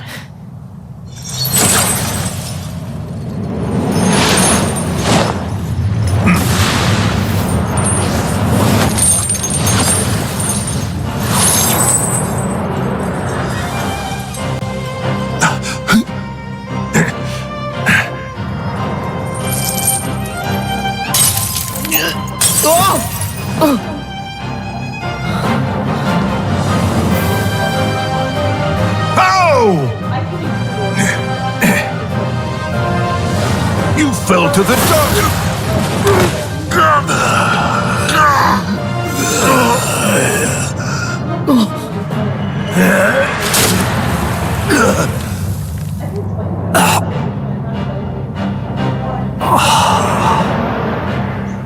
One day, I will set this right. One day, I will set this right. I will return to this land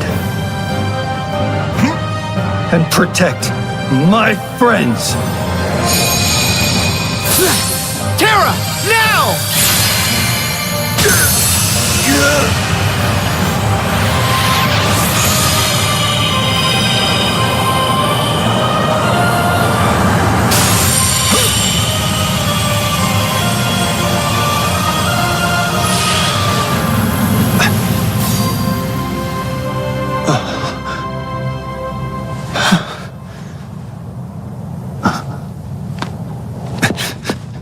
Aqua! Ven! Terry's back!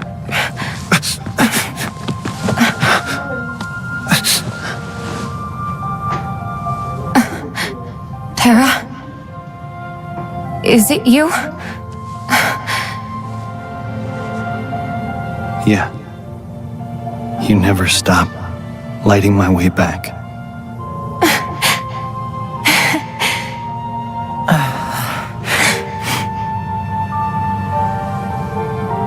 You're here. I heard you too, Ven. You found me, just like you promised.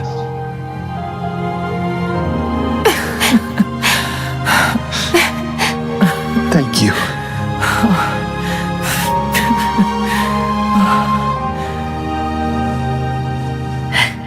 And Soul. Aqua and Ventus need rest. Terra, look after them. No, Sora. I'm going to.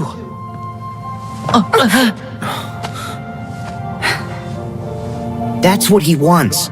For us to make a mistake. Put ourselves in danger. Sora, go. We'll catch up with you. Right. I got this. Farewell.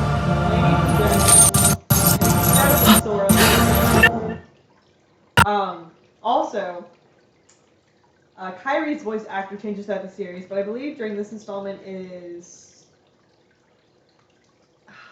Hayden something. Can you see? Let me sit down. You can go home if you want. No! I need to finish. I need to stick it through. Let's try this. Okay, I'll try to be fast. I No, promise. you can take down. Okay. So, after this battle, excuse me. As a matter of fact, I'll stand up. You'll I stand need to up. be awake. Okay. Oh my gosh, I'm saying fall asleep on If you need here, turn on the light in the kitchen. Go around the corner, turn on one of those light switches right there. Turn on the one to the right. Other one? Yep, and then turn on that light switch right there. There we go, make it a little bit brighter. Okay. I think I was too comfy. We're too comfy. I got that ASMR voice. What can I say? Gosh, I fell asleep. Also, Jesse McCartney as Roxas/Ventus, incredible, amazing work. So after these battles take place, this leaves Master Xehanort. Oh no, I'm so sorry. Back up. These three. These three are going out next, and they're battling Riku, Mickey, and Sora. This fight was pretty cool. Oh wait, is this the one on the platform? Or Yes. Okay, yeah. This fight was pretty So, I don't have the cutscene here, but I have the synopsis. Whenever young Xehanort gets defeated, he looks confused, and he doesn't really know what his future holds anymore, and he just kind of accepts his death. cool. Well, Yeah, well, I guess I failed. Whenever Ansem Seeker of Darkness passes, he speaks to Riku about how he sensed great power within him from his time of possession. His final words are to challenge Riku to continue seeking out knowledge, despite the consequences it may bring. And then for Xemnas, he says that he finally feels emotions now that he's been defeated. And he says that it's the grief that makes someone a somebody, and that somebodies are powerful for containing that grief. They're learning. They're learning! But they all pass on. Yeah. So this leaves Master Xehanort. He's summoned 12 out of 13 pieces of his Keyblade form. Needing one more clash, he summons the body of Kairi and kills her. He kills her. He kills her in front of Sora, Riku, and the king. In a fit of rage, Sora strikes his Keyblade against Xehanort's, giving the old master the final clash he needed to create the Keyblade. With this new weapon, he summons Kingdom Hearts and begins the corruption process. Before he can teleport away again, Sora, now joined by Donald and Goofy, interferes with Xehanort's time-traveling process and latches onto him. This teleports the four of them, so Master Xehanort, Sora, Donald, and Goofy, to the memory of Scala ad Kylum, Master Xehanort's old training grounds he shared with Ericus. What were you gonna say? Were you gonna say something? I don't remember. It wasn't important. At the beginning of this game, there's a couple flashbacks back to this place, but it's not really lore important, so I didn't include it. There's one thing at the end, but we'll get to it later. So the three, Sora, Donald, and Goofy, battle against the Master, and Sora nearly falls into darkness, as Xehanort uses the power of the Keyblade to corrupt Sora's heart. However, the cries of Donald and Goofy pull Sora back to reality. Oops, there goes gravity, as he overtakes Xehanort and defeats him. With Xehanort being... Oh yeah, there they are. It's so cute, and then like this little icon comes back, and this was used a lot in Kingdom Hearts 2. That's actually an important call. I got Go for it, do your thing, do your thing. You got 3 minutes. You're good. I'll just eat my cracker. I'm at a presentation. Mm-hmm. At a friend's house. I'm stepping out later.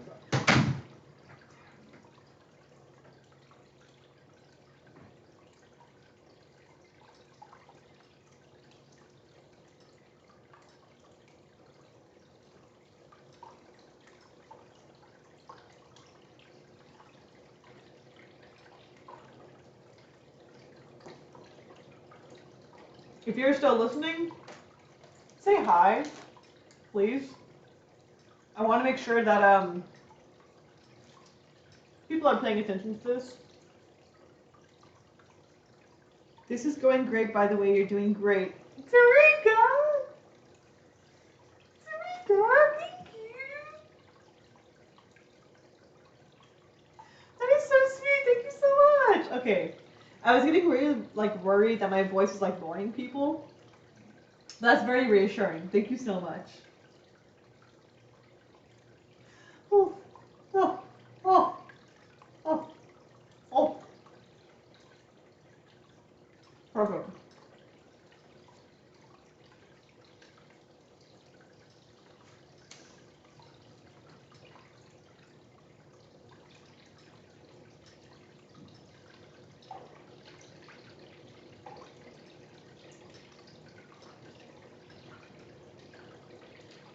Tarika, tell me about your day. Corey stepped out, so I can't really continue the presentation until he comes back.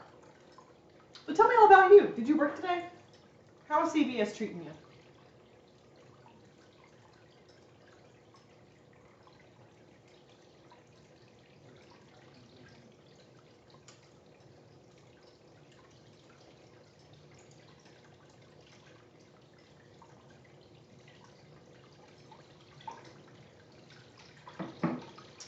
Also, I love that Back on 74 song by Jungle you recommended to me. That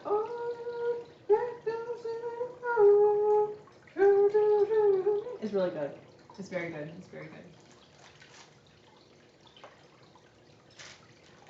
Hope you don't mind if a cracker eats your crackers, you know what I'm saying.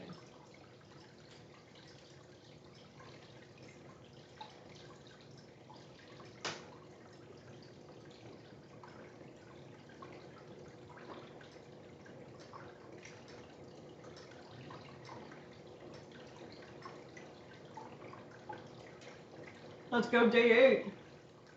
Give it up for day 8.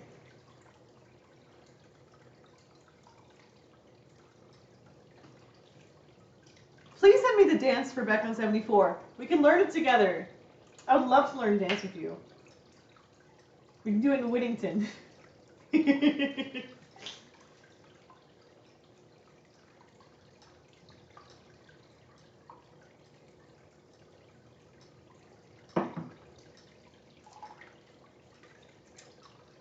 Or I'll just learn it with Corey while he's here. Dance party, yay! Yay! You know, fun fact, I am planning on hosting a back to school social on September 12th. Technically, it's going to be through CNAFME, but we're going to be learning folk dances. And there's going to be food. Excuse me, that was really gross. I'll send more details as it comes out, but yeah. Yeah. It's going to be really fun.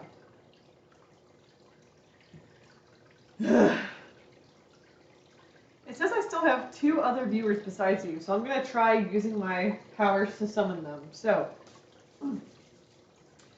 Caleb, are you still there? Or maybe you are Grant. Are you still there?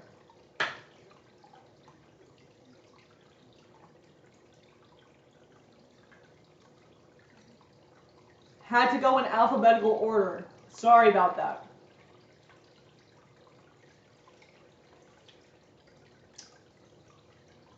Neither are responding. Who's my mysterious other viewer? Can I see you? It is Caleb. Caleb, you rat bastard. Put something in chat. Coward.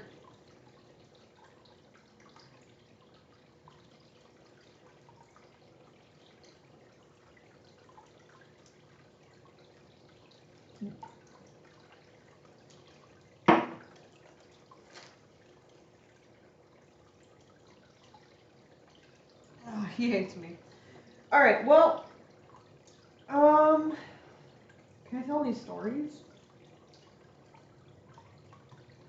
I could tell the story about how. Are there any Kingdom Hearts stories I can tell?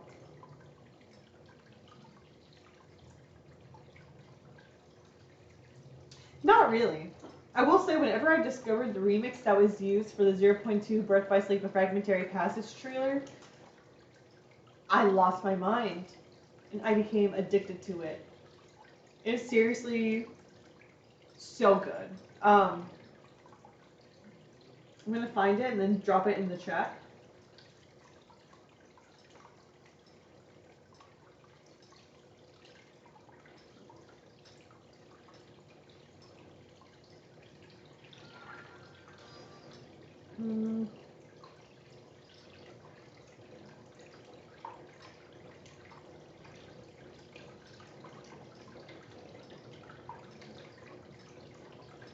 If you're able to,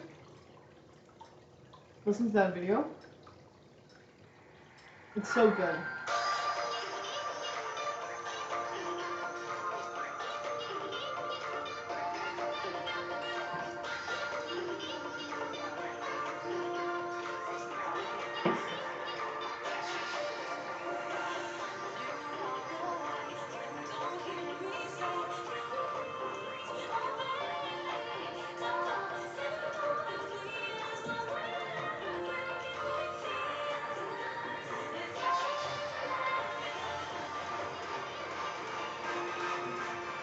Anyways, enough of that.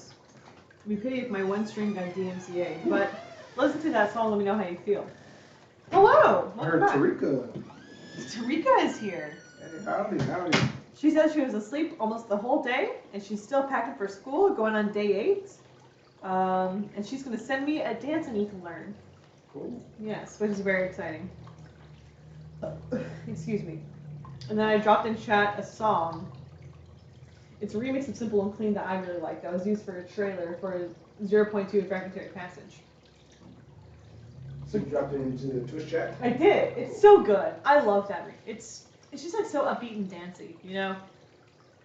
I want to go to a club without playing. I don't think any club in their right mind would ever play Simple and Clean by Utada Ikari. I'm not sure her name. But if they did, I'd fall in love. Well, the first time I went to a club, I was with my ex-girlfriend, right? At the time we were still dating, but we went to a club, and we went on a weird, it wasn't a weekend, it was like a day of the week, it was like a Wednesday or Thursday or something. And they were playing remixes of like the Super Mario theme. It was the weirdest thing. It was like doom, doom, doom, doom, do, do, do, here we go, do, do, do, do, do, do, do, do, do, do. It was, we were just like, is this what a club is like? I have never had an experience similar to that ever again. I want to see if there's like a video game club or a nerd club. Dude, imagine! Imagine!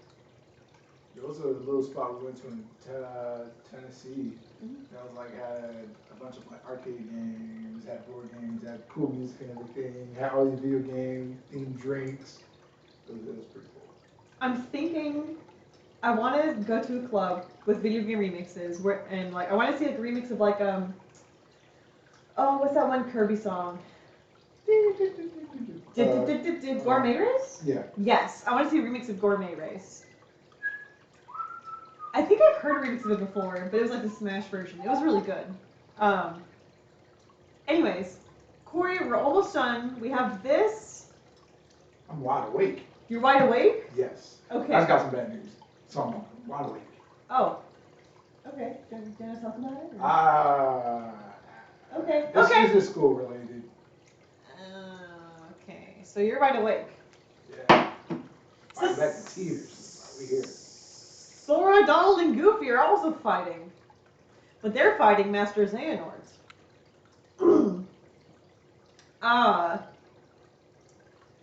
And they win. With Xehanort being exhausted after their battle, it gives the other Keyblade wielders the chance to find them and teleport where they are. They're all cautious of the old wielder, but Terra steps forward. The heart of Ericus that was kept within Terra emerges, and he tells Xehanort that it's time to go. Xehanort refuses, simply wanting to fulfill his research of the heart, but is eventually swayed by the visage of his old friend. So Xehanort bequeaths the Keyblade onto Sora, making Sora an official Keyblade wielder for the first time in the series. Because nobody actually gave Sora a Keyblade. Like, sure, Ventus was in his heart, but no one's actually, like, given him a Keyblade. So now Sora's a Keyblade wielder, officially. The heart of Xehanort joins the heart of Ericus, and they float into the sky together with Xehanort's body disappearing as he ascends. That's the Keyblade. And that's what Sora gets. It's really cool. Yeah, that's them floating into the sky together. I think they're kind of gay for each other, not confirmed, but just speculation. The Guardians of Light find themselves back at the Keyblade Graveyard, where they relish in the victory of their battle. However, Sora insists his work is not done, as he states how he will save Kairi and bring her back. Miki repeats the Chirithy's words, warning Sora about the power of waking and its consequences, but Sora won't stop until all his friends are safe. With this, Sora leaves the group and goes off to find Kairi. Sora does find fragments of Kairi scattered about time, and he restores her to her original form. The final scene is of all the Guardians of Light hanging out together on the beach of Destiny Islands. It's really cute. Shion's like gathering seashells with Naminé, who got her heart restored, by the way. Axel is playing frisbee with Mickey, Roxas, Ventus, Terra, Aqua, and Isa, somebody of Syx who turned back to the side of good. Goofy and Donald are making sand castles, and Kairi is sitting on the trunk of a tree with Sora. But she slowly sheds a tear as Sora disappears into thin air, meaning that he never returned after saving her. Now, as part of the DLC, because there was DLC for this game, Remind. It's revealed shortly that after becoming a Keyblade Master and touring the world, Xehanort meets up with the Master of Masters to discuss the nature of hearts. Also, there was an added conversation between Xigbar and Luxord, as they question each other's motives. By this point, the audience has reason for suspicion against Zigbar, because this is actually Lushu, which will be revealed. But Luxord, this is one of the guys from Keyblade Descent that we don't really know what's going on with. He seems like a cool guy, but he's very mysterious. Look at him. He has 2 hoop piercings. Who does that? And his lobe isn't even pierced. It's just these 2 cartilage ones up here. That's fucking weird. Anyways. The main story jumps ahead 1 year as the search for Sora is ongoing. They don't believe he's dead. They think he's just vanished and they're trying to find him. Kairi allows scientists of Radiant Garden to study her while she sleeps in hopes that a fragment of her memory may reveal where Sora is. Whoa. Sorry, I have 2 more bullet points. The 3 Keyblade warriors, Taro, Aqua, and Ven, search from world to world for their lost friend, and the Sea Salt Trio listens for information regarding any rumors in Twilight Town. I didn't add a picture for this, but Riku is approached by the fairy godmother from Cinderella and is told to meet with Ansem the Wise. And as the last portion of this game of the DLC, Ansem the Wise hypothesizes they may be able to find Sora if they explore the dreams of Riku and Kairi.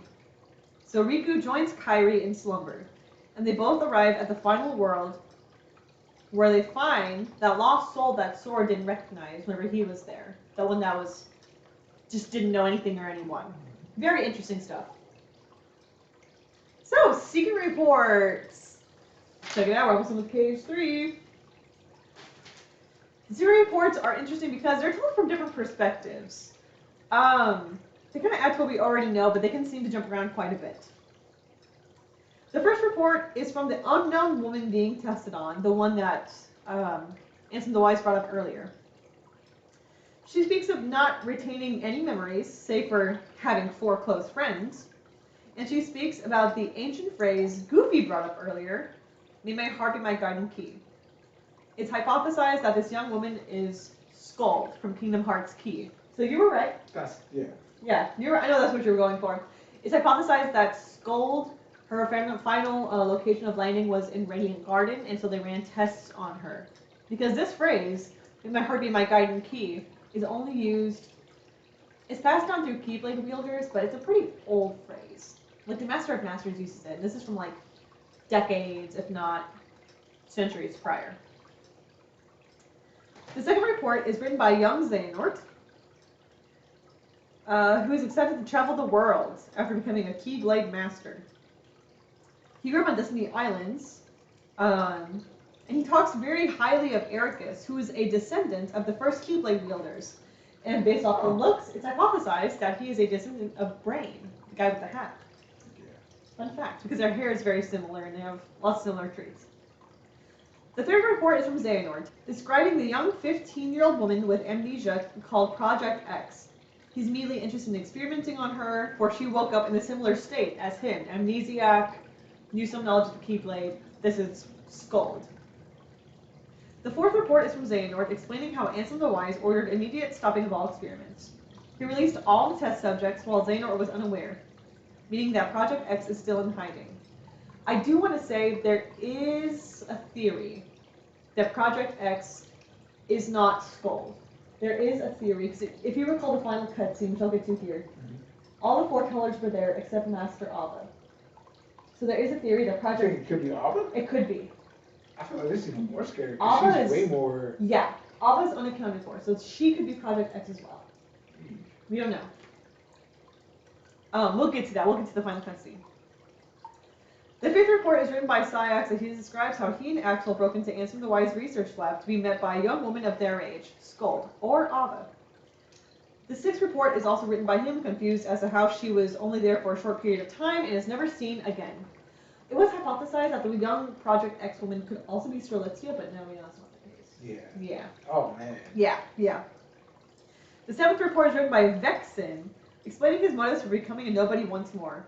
Xehanort had all his research, and Vexen knew he'd never be able to make a replica as perfect as Shion again, unless he had that info.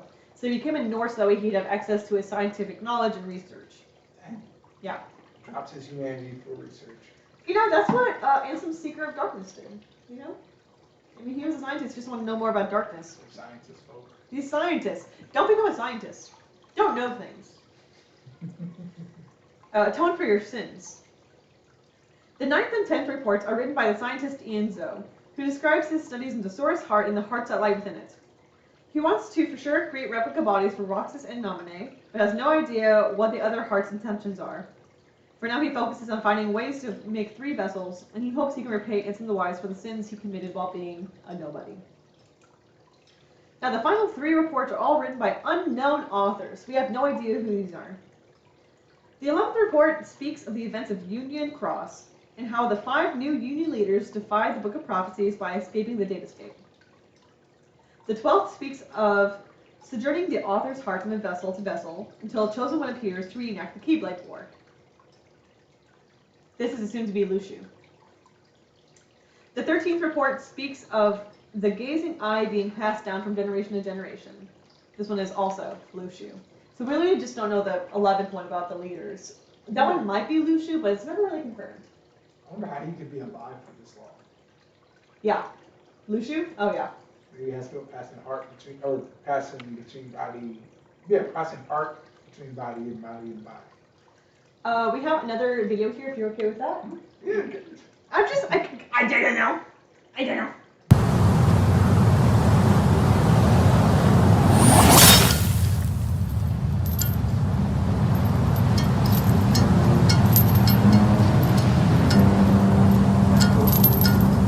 It's so good. Finally, back where it belongs.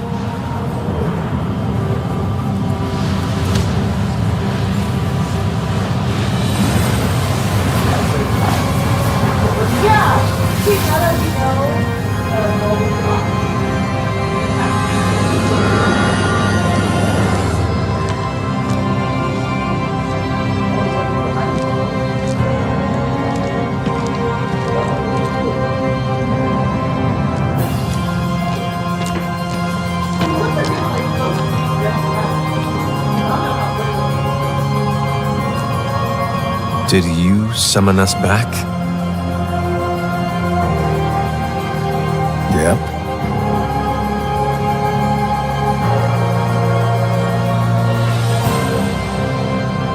Is that you, Luxu?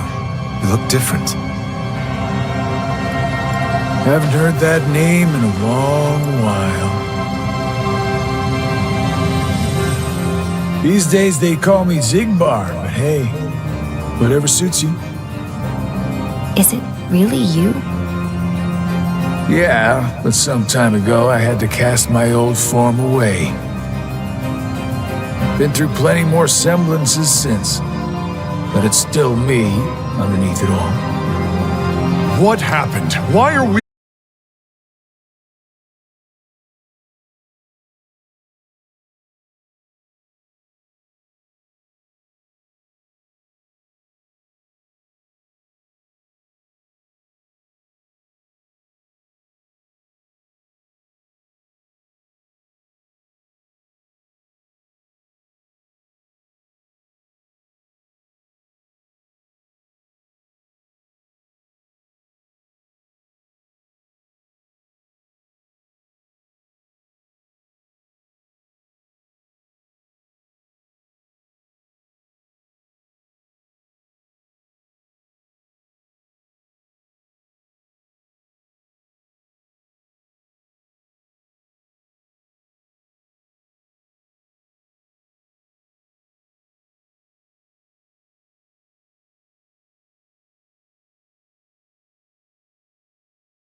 to be the master of masters, by the way. So, Oh my god. here are the seeds sown for future games. What's in the box? What's in the box? We're almost there, Corey. We're almost there. Luckily for you, I have an abridged version of Dark Road because I fucking hated that game. Oh Lord. I hated that game. Oh, the boring one. Yeah. Did you have any questions about Kingdom Hearts 3? Anything you want to... Let's see. There was a part that referenced the mobile game, and I forgot to put it in here. But there's a sequence when... Let me back up. So, this game was released in 2019. There was a contest that was held in the mobile game during 2018, where the top 100 players of the English version of the app and the Japanese version of the app would have some kind of award and would be featured in Kingdom Hearts 3. This was never expanded upon. Folks thought they would just be names on gravestones in the Keyblade graveyard. When it came to the actual game, Sora encountered Ephemer as a spirit. Ephemer offered his help, and in the game, the usernames of each of those top 100 players popped up, and Sora was able to channel their power to fight a wave of Heartless. It was very cool. Now, it was the top 100 people of each region, and it was really good. It was really good the way that Nomura incorporated that player base into the game. Because people thought it was just like a one-off thing, but no. Each character was their own attack, and they each helped Sora fight in the final battle. You had to click it a bunch of times. I was like, are these real names? Yeah, I was yeah. like, And what's the name? next to each name was whatever faction they were a part of. It was lovely. I kind of regret not putting it in here. But Riku. Seeing him in this track, I did not notice Riku before, if I'm being honest. I don't remember seeing him there. Because in my head, I'm like, okay. So in the secret fight at the end, yeah, where Sora, I keep forgetting, what's Yozora. his name? Yozora. I keep wanting to say Yozora. Yakuza, yeah. Those games are great. They're so good. When Sora fights Yozora, at the end of the fight, or is that at the start of the fight, whatever it is, the 104 inside the building appears. Yeah. However, I don't know if Sora is there or what, because I feel like Sora and Riku wouldn't be in the same spot. So this secret cutscene came out before the DLC did. Okay. That's to be taken into account because the fight came out during the Remind. And that was kind of like Sora had to fight Yozora. And then if you won the fight or lost the fight, it took you to Yozora's point of view in the back of that cab. Yeah. I didn't talk about that more. I probably should have because it was relevant to the lore, but I just spaced it. At the end of the Remind DLC, 1, you can play as Kairi, which is great. 2, you fight Yozora as like the final boss fight, and he is super hard. What I think he might be the hardest. He might be the hardest Kingdom Hearts boss. Yeah, and that's coming from like. I know lingering will was very difficult, but at this point, people have made strategies to defeat him. Yozora is super difficult. He's awful, but if you win the fight against him, you can take him to a cutscene that looks very familiar to a trailer for Final Fantasy XIII Versus, which, like we said, Nomura worked on. With Yozora in the back of a cab, seeming to have a dream. And in the front seat, someone tells him to wake up. And it's the same voice actor as that of Luxord. So that's a possible origin to how Luxord plays his role as a more important character in the future. But yeah. Any other questions? You're good. I'm thinking, We went over a lot. If you guys have any questions as well, please ask. I didn't play the Remind DLC, but I watched it. I don't remember how, if Kairi and Sora got to spend time together before they got separated. Yes.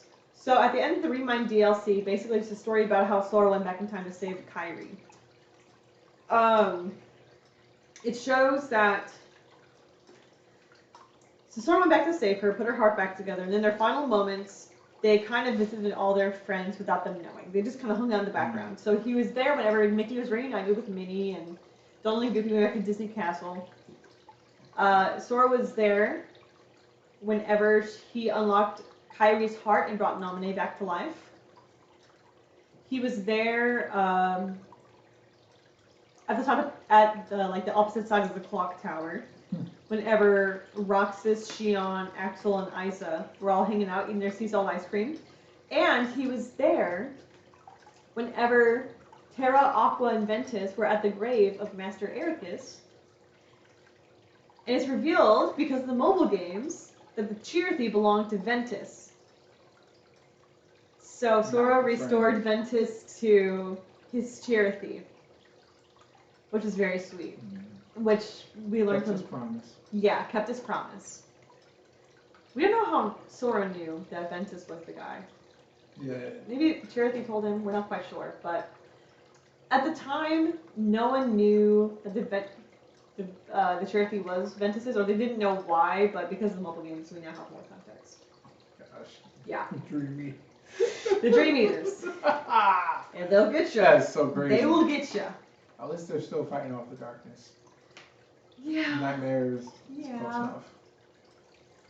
But Kingdom Hearts 3 is very good. It's a work of art. It's the game that I've completed the most of, but I love it. That being said, we still have 2 games after this. Yeah. One of them is fucking awful, and I'm going to give you the abridged version.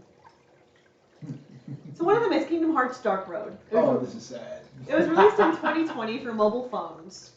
It's a story of Xehanort and Ericus as students. Did I even put anything after this? I did. I'll put down some characters. Oh no, I'm sorry. I copied the template throughout and forgot to add in the characters' images because they just don't matter. They don't matter. Anyways, to continue. Dark Road. So the thing about this lecture, I want to prepare viewers for Kingdom Hearts 4. We have a trailer for it. I want to explain lore going into it. None of that is going to matter. None of that is going to matter for Kingdom Hearts 4. I don't know why they released a prologue for a mobile game no one cares about. Yes, Corey? Are you going to have that trailer for Kingdom Hearts 4 in here? I will. Oh my gosh. I will. I'm sorry. No, you're good, you're good. Man. I wrote a little bit about Dark Road, so I'll say a little bit. What's important here? Xehanort is a Keyblade wielder alongside his 5 classmates. He's closest to a young man named Ericus. Their Keyblade master, a man named Odin, because everyone in this game is named after Norse mythology, tells them that the upperclassmen, there are 7 upperclassmen that disappeared, and they send off the younger students to go find them. 7. That's 7. important number. That's wacky. They don't find them. It's revealed that they were corrupted by the darkness and defeat them. There's a time jump to 4 years in the future, where Xehanort and Ericus place 4 sets of bouquets on 4 gravestones for their own classmates. Not the upperclassmen, but the people they actually trained with. Xehanort tells Ericus he's leaving Scala at Kylum to explore worlds without being under the supervision of their watchful master. Ericus doesn't agree, but he wishes him well. Xehanort first sets off to Wonderland, where he records the corruption progress of the Queen. And starting from there, continuing to every world he goes to, he finds himself traveling through corridors of darkness, where the darkness begins to infect his heart because he doesn't have any means to protect himself. So that's kind of like the Xehanort origin story. He meant well, he was genuinely curious, darkness corrupted him. It's so stupid. Lucius like a little thing that just, now you're corrupted. Lucius shows up as one of the other students in a different form before he overtakes Braig. It doesn't matter. It doesn't. He's just kind of showing, he's been here. Yeah, showing he's been here. But now we can get to the final game of the series so far. And you said you've played this one? No, I've watched. Okay, I gotcha. This is Kingdom Hearts Melody of Memory. It was released in 2020 for the PlayStation 4, Xbox One, Microsoft Windows, and Nintendo Switch. I'm surprised by the kind of game it was. It was a choice. We have 3 main characters here. We have Kairi, Riku, and Ansem, the Wise. And as for the world you go to, exciting news. Yeah. You get to go to all of them. Look at that. Even my background started freaking out over that. It's crazy. Which one didn't they go to? Which one didn't they go to? Deep Jungle, Tarzan. Okay, they didn't. Yeah, you're right. They kind of forgot about that. They did. Yeah. 100 Acre Woods with Winnie the Pooh. They did not go there.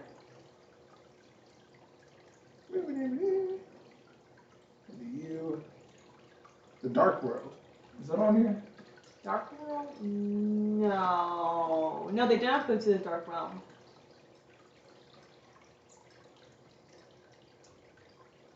Twilight Town.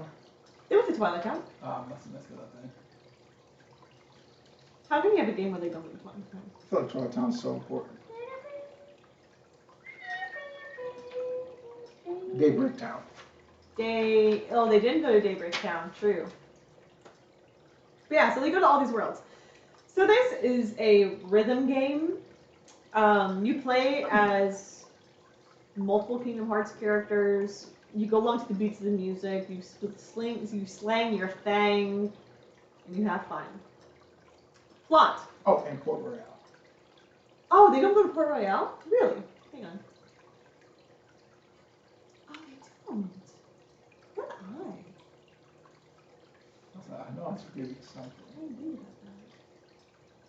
I feel like that would be a good one to go to. Sea shanties and pirates. Yeah, isn't that wacky how they went to Halfway. Wonderland, who only appeared for like one game, and then but they didn't go to Port Royale, which appears okay. I think it's what, 3 games? Yeah, I know. it might just be 2 because Kingdom Hearts 2 game was 3.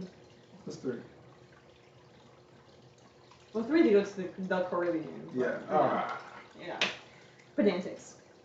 So here's the plot of this rhythm game. Kairi explores her memories after the conclusion of Kingdom Hearts 3 in an effort to find a clue regarding Sora. She finds that Xehanort, during his apprenticeship with Ansem, had made Heartless in order to seize her. Xehanort then took Kairi to a secret laboratory where he placed her in a machine resembling the safety capsules from Daybreak Town.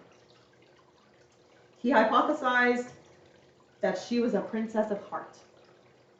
As darkness was about to engulf Radiant Garden, submitting it into Hollow Bastion, Xehanort believed that if Kairi was one of the princesses of heart, her heart would find refuge with a Keyblade wielder. She remembers him saying this before sending her off. If failed, Kairi would end up in a world that is neither light nor darkness, but on the other side. Kairi is awakened from her slumber as she tells Ansem the Wise of this new knowledge. This was a year later, correct? After Sora's disappearance? Yes. This is when her and Riku are asleep, when they're trying to find clues. Ansem ponders the words and comes up with a hypothesis. The other side of their world, of reality, must be unreality. Therefore, a fictional world. Someone was looking for a fictional world. Someone was looking for a fictional world. Riku joins Kairi and Ansem in conversation as he is summoned by the fairy godmother, so they're all in the same place now. She says the final key to finding Sora lies in the final world, and she can take them both there in their slumber. Oh. Once in the world, the fairy godmother introduces Riku and Kairi to the nameless voice Sora had encountered in Kingdom Hearts 3. The Lost Heart explains that if she were to return to her realm, the realm where her body was stolen, then her heart would be stolen alongside it, leaving her trapped in the final world. With the help of the heart, Riku is insistent that he can find Sora. Previously, Riku has been having dreams like the one from Kingdom Hearts 3 post-credit scene, where he saw Sora walking around a large city. The heart recognizes this place as Quadratum, so Riku opens a portal to the unknown reality and tells Kairi to relay the information to Yen Sid in his absence. Kairi opts to stay behind, but instead of continuing her practice under Merlin or under Yen Sid, she chooses her mentor to be Aqua, and she continues training under her. Nice. So, continue. Secret ending. Kairi reports the information to Mickey and Yensid. Yensid recalls to when he was a young Keyblade master, he had heard stories of mysterious disappearances of the Foretellers, the original Union leaders. He'd always believed they were defeated in battle during the Keyblade War, but there would be old tales of how they had teleported to a safe location and staged their death instead. Kairi asks that her training be continued under the watch of Master Aqua, and Yensid allows it. He also tells Donald and Goofy to call up the search for Sora across all worlds, so that they may shift their focus to other matters. Finally, when it comes to Mickey, Yensid assigns him to investigate the world of Scala, Ad Kylum, and its connection to the ancient Keyblade Masters. Here is the end of the Xehanort Saga. Seeds sown for future games. Mom is Master of Masters, by the way, so it's all kind of coming into play. These are the unanswered questions I had at the end of each slide. Here's the probability of them being answered or not. So we don't know how old Ventus and Vanitas are. We probably won't know. We probably won't know. Well, we know Vanitas is from, well, when Xehanort split Ventus's heart. Yes. Could we say Vanitas was created then, or would it just be like... It's kind of implied that the willful darkness that overtook Ventus during Kingdom Hearts Key was Vanitas. Huh. Yeah. It's hypothesized. Never confirmed. But that willful darkness had a will of its own and was working with Maleficent. So it's kind of implied that that took the form of Vanitas once it was given access to split. Okay. Yes. The end of the Xehanort Saga. It's been stated by Nomura that though Square Enix will continue to produce Kingdom Hearts games, this is the end of the Xehanort Saga, with 2 announced games on the way, which is Kingdom Hearts Missing Link and Kingdom Hearts 4. We're going to review the unanswered questions from these games and see where that puts us as we go forward into the Foretellers Saga. So we got all of this kind of stuff. So probably will be answered. We have what to do with Strelitzia, what's in the box, where's Gold, why are Sora and Riku in the video game, all that kind of stuff. Yeah. Trailers have already been shown about the upcoming series of games, so some of these questions may have their answers revealed sooner rather than later. Square Enix has a really bad habit of revealing too much of a game in the first trailers. For example, in the first and only trailer for Kingdom Hearts 4, we've already been shown that Strelitzia is alive and well in Quadratum with Sora. And we're going to play this right now because it's quite good. It's so good, man. The quality is so good.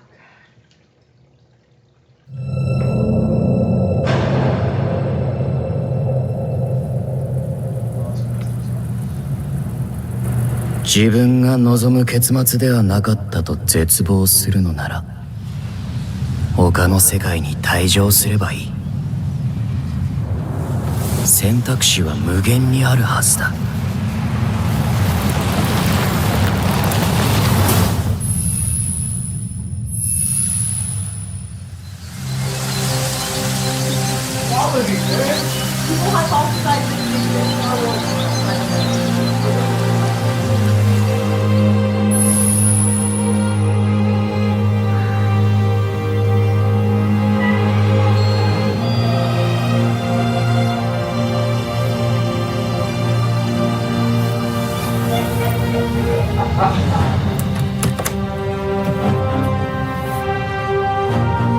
あなたはこの世界に来て7日間ずっと眠っていたの。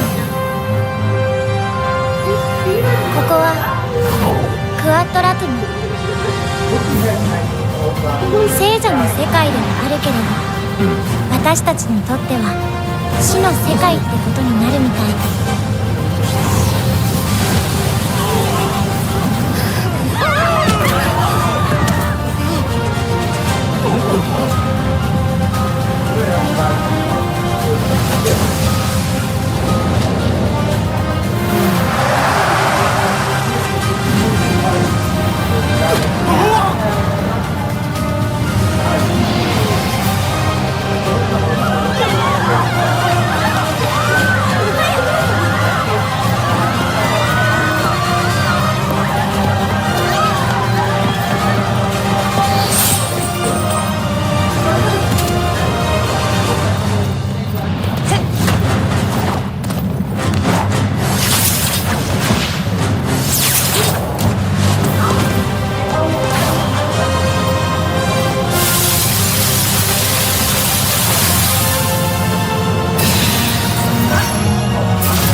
一度退場すれば元の世界に戻れると思うな。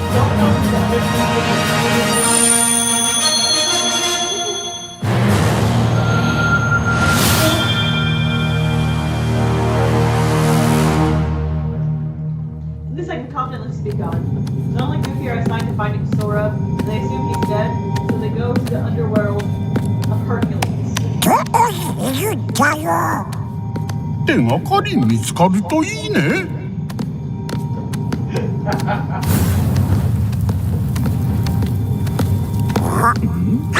おい、どこへ行くんだよ。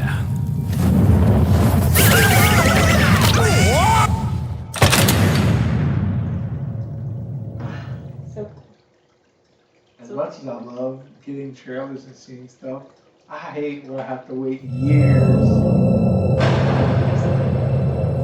Oh, is that the end?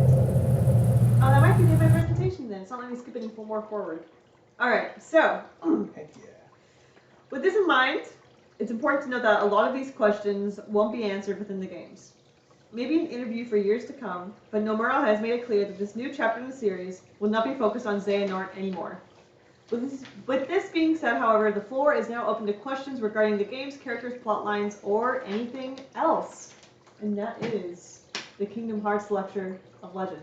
Let's give. What's your? You want to go by Blue Hot Ski? What's your stream name?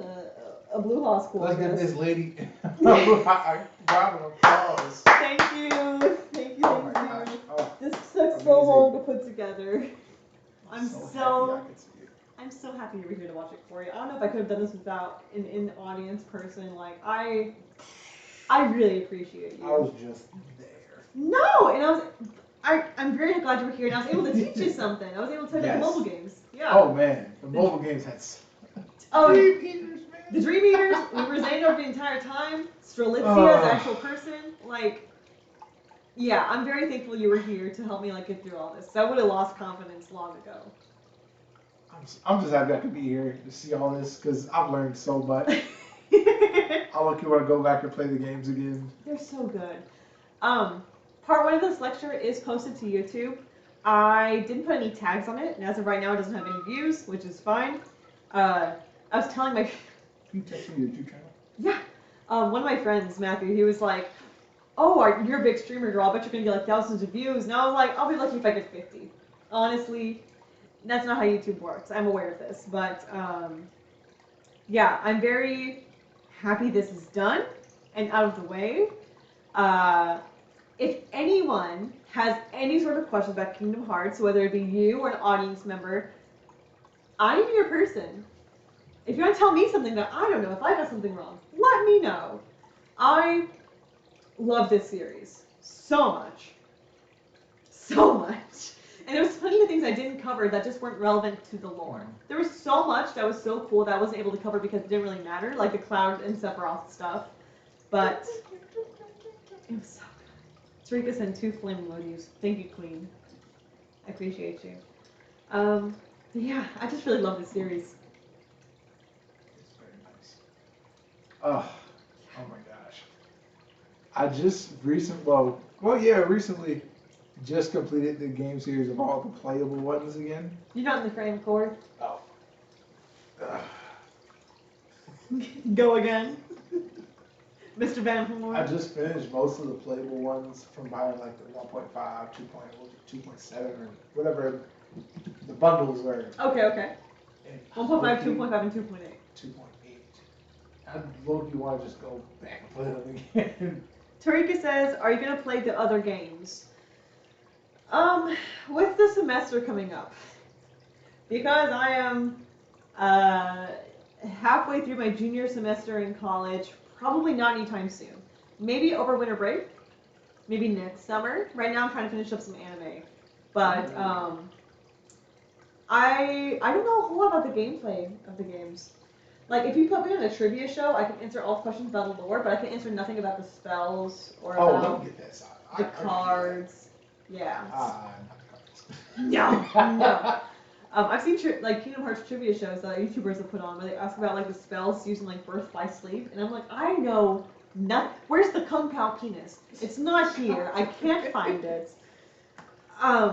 Yes, I don't know anything about the Keyblades. Obviously, I know like the ultimate weapons and stuff, but like I don't know which one is for each game. I just know the lore. Do you have a favorite world? A favorite world.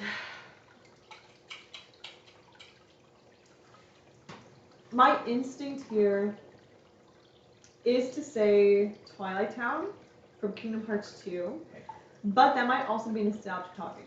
If you could access the clock tower in Twilight Town and Kingdom Hearts 3, that would be my favorite. However, they kind of nerfed Twilight Town in that game. Oh, can't even go to the old mansion. Can't do anything. I would say probably. That's a really good question. I'm gonna say Hollow Bastion Kingdom Hearts 2. Literally the same. Yeah? Twilight Town from Cage 2 is my favorite, but that's simply because of the soundtrack and nostalgia. Yes. I fully accept And that. that's like where a lot of the plot happens. Yeah, we get the Maleficent and stuff, you get the figuring who Ansem is, figuring out who Xehanort is, like you get a lot of good stuff there. Actually, I'll do a top 3. Okay. Twilight Town, Hollow Bastion, The World That Never Was. Ooh, the world that never was. Literally all from Cage 2. Okay, so the worlds in Kingdom Hearts 3 are big and oh, you know what? Let me switch over to my Just chatting. Do I just chat? Oh yeah. I made other screens just for these.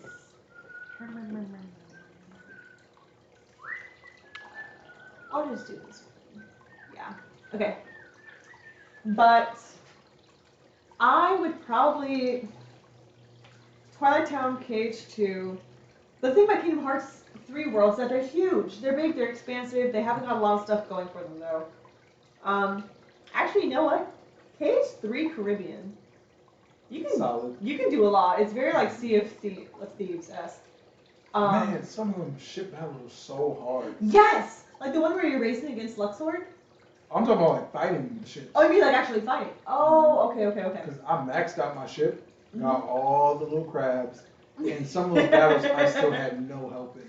Like the boss ships will come up with like a fleet, it'd be like I think it was 5 ships in total. You'd be taking out the little one, but your health just goes down so fast and you can't block and shoot. You have to just time everything right. It's hard to time it when 5 people shooting at once. The game wasn't made with the primary mechanic being ship battles. So, interesting concept. I like the way they worked into it. Ultimately, though, it didn't work out the way they planned it. Exploring was great. Oh, you got 4 viewers. I got 4 viewers. Chat. Hi, gamers. Who do we have? We have someone new called Regress Z. Hello. I hope you stick around. Yeah. That's crazy. Caleb's still here. Looks like we're in the background for him. Drake is here. We love her.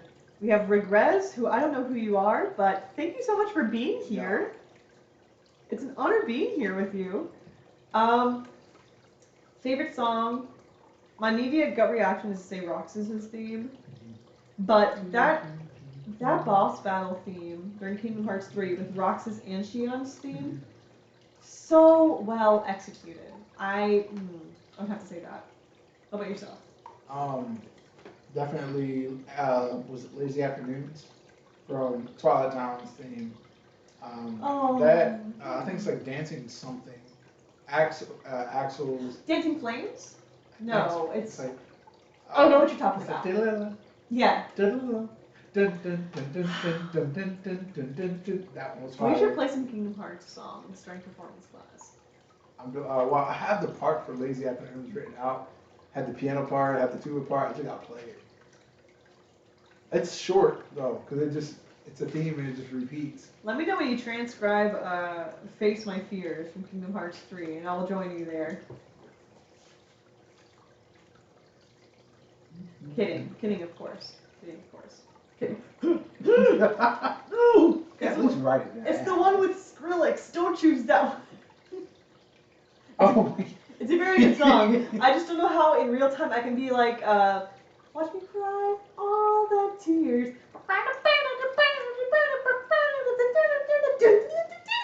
Face my fears. I just don't think it's ideal. That's fair. No, but if you want to do simple and clean, man, I love simple and clean. Please go ahead. Underworld Cage 2. True. It had like a bassoon thing in there. It was crazy. Yeah. I gotta find that. It was I loved it. I just don't remember the name. Who is, I'm gonna say top 3 favorite characters. Oof. I know. Oh man. I know. You got 14, 15 if you count the beta of Kingdom Hearts Missing Link to choose from. Definitely Roxas. Love Roxas Roxas. is definitely up there. We love Roxas. Where's that one slide of me hyping up Roxas? I'm gonna find it while you keep talking. There's so many characters. Holy. We'll go through worlds and see if that helps at all.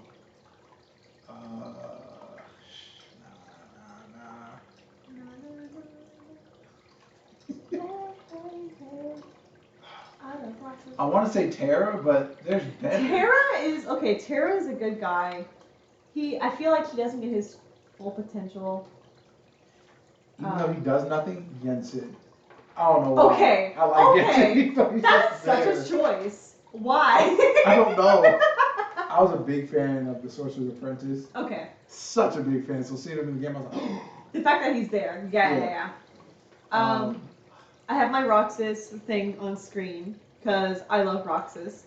Also, I posted something to my Instagram story if you follow me on there, which I will read aloud to you now. It says, and I quote, "Ladies, if your man was living in a virtual world, wears a long black cloak, and uses 2 weapons, one black and the other light blue, that's not your man. That's Roxas Kingdom Hearts. That's him. God, I love Roxas. Top 3, easily Roxas, Axel, Aqua. No particular order. It's too many characters. Top 3 Disney characters?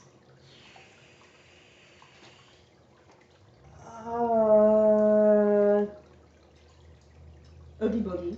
Oh my gosh. Oogie Boogie was so Literally funny. one of my favorites. Oogie Boogie was so good. Not saying that. Disney characters. I'm gonna say. This is not it, but this is one of my favorites. Ooh. Oh, that's whenever like Roxas is like finding them outside the old mansion. Yeah. Ah! And Demix, Dance Water. Dance Water Dance, bro. I know I have it in here somewhere. You know what? Who's your favorite organization member?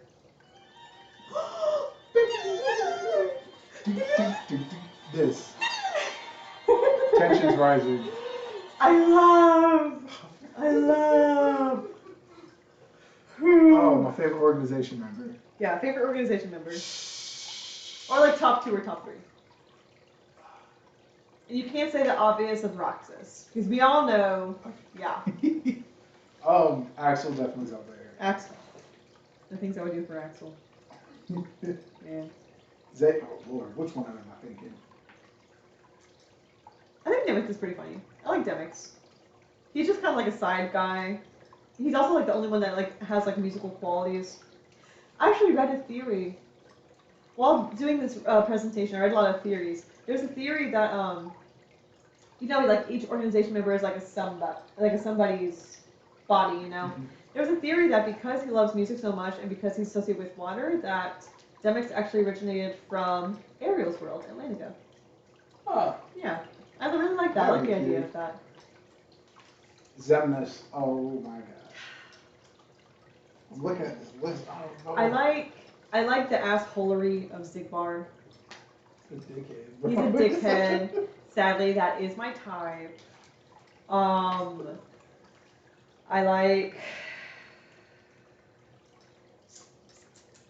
was never a huge fan of Syax. People really like him. I was never a huge fan of Zexion. I see the appeal, not for me. I'll say Luxord. Luxord was pretty cool. Pretty cool. I like Luxord. I'll take Zigbar, Luxord, and Xemnas. Yeah. Oh no, I can't cut out Axel though. You can't cut out Axel. Zigbar, Xemnas, and Axel. Alright, I'll say Luxord, Axel, and I want to say Zigbar, but I also kind of like more Lucia, because listen man, I played the mobile games, and I know Lorium, and I know he means well, he's just trying to find his sister, and it's, yeah. I don't know. Anyways, I said this lecture was going to be shorter than the other one, and technically it was. I just think we talked so much that like it ended up being longer than the other one. Wait, for real? We're at 3 hours and 50 minutes. It does not feel like it. I know! It's crazy. Thank y'all for sticking around, by the way. Y'all are great. Y'all are the real ones. Thank you, Tarika. Thank you, Caleb. Did y'all have a favorite part of the lecture, of any of the games? Favorite character, favorite plot line? Drop them in chat. Once I post this to YouTube, put it in the comments. Beneath the Ground, Underworld, Cage 2.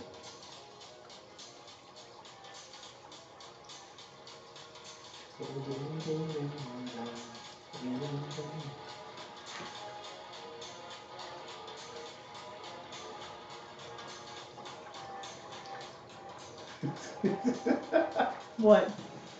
Yeah, I remember how much time I spent down there. In the underworld? I did try to play this when I had my. It's giving, you ever see Emperor's New Groove? Mm-hmm. You know that one scene when, like, there's, like, the map in the background, and, like, it's Cusco and Patra running against Yzma and Kronk trying to get to the top of the mountain. It's giving, like, that kind of background music.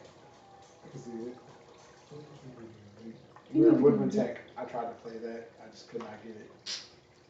The bassoon was a little rough on me at first. The bassoon's crazy. Did I ever play my clarinet videos for you? I don't think you did. I hated the clarinet, man. I was talking to Sturbank about it on the trip, and Mark was like, yeah, the clarinet usually isn't that difficult. I think you were just having a rough time. And I was like, dude, the clarinet sucks. It sucks. And he was like, it doesn't suck. And I was like, yes, it does, Mark. I love the oboe. And he was like, well, you don't never touch the clarinet again. First day. Let's see.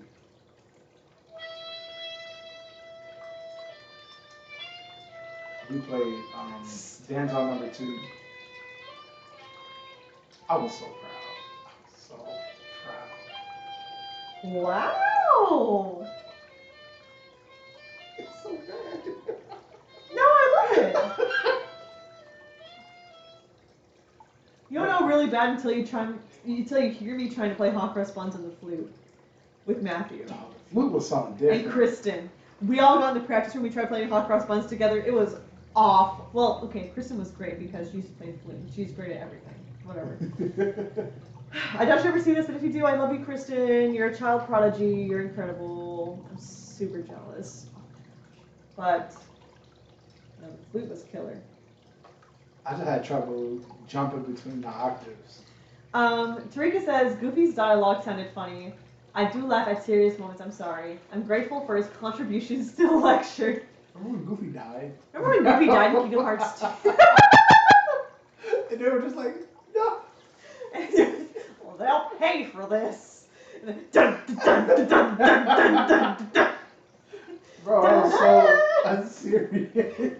I was just like, there's no way they just killed Goofy. Honestly, I think in Kingdom Hearts 3, I'm going to say this during the beginning, I think during Kingdom Hearts 3, Goofy might be one of the smartest characters. Because he's always like, oh, come on, Sora, let's try doing this. And, like, it works. Mm-hmm. Like, if there's, like, a lot of fire around him, he was like, I know what to do. And, like, he was, like, use his shield as, like a thing to, like, sled on. Or, what? Did you see the clip where they're in Arendelle and it was a snowstorm? He was like, right over here. As soon as he ran, like, got blown away. Oh my gosh, that was hilarious. Man, I should have added, like, a gag reel of, like, the best unserious things. There was a trailer. It was a spoof trailer for Kingdom Hearts 3. Before the game was announced, but no evidence of it had been out yet, so someone made a fake trailer of the 100-Acre Woods and showing Pooh being corrupted by darkness. And it was he was, like, being levitated into the air. It was so it was so good. Oh, I'm gonna look it up after this. I'll see if I can find it. Let me, what you got for me? I'm about to play this clip for chat. The one where Goofy get blown away.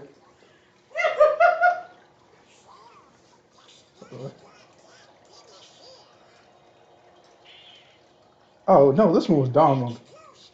Oh, the Donald one!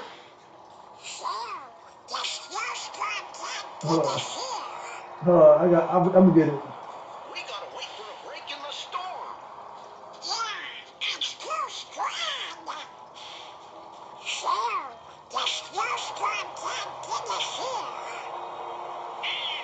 He just gets blown away. I don't think.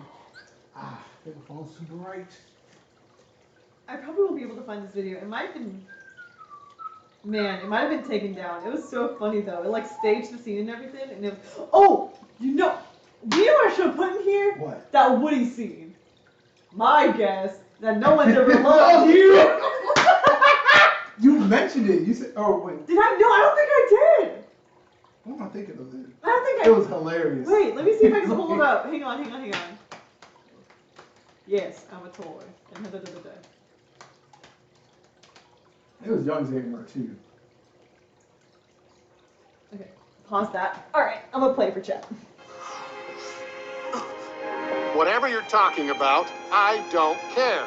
Put Buzz back the way he was, then get lost. Or else what, toy? Yeah, I am a toy. And a friend. My guess is no one's ever loved you before. Like, bro. Oh, somebody's dog just ran by. What? Somebody's dog just ran by. Oh, hold up. They're walking after. Oh, you got him? Oh, sorry. I saw him by and okay. Good luck. I just saw zoom. I was like, oh my god. I was like, you got him? He was like, not yet. And I was like, all right. Later. You're just strolling along, so I guess the dog's eventually gonna come back. So many good moments. I have to send you him throwing Vanitas through a door. Actually, I'll play it. So many good moments came from Kingdom Hearts 3 that I just love. Comedy. Oh, stop that. Okay, pause that. Stop that. I hate my voice. KH3 Vanitas. There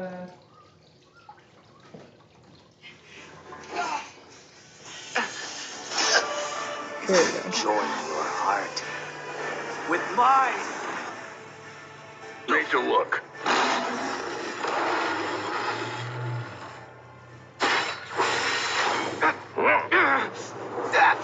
Let me go! Oh, yeah, sorry. Over here, Sully!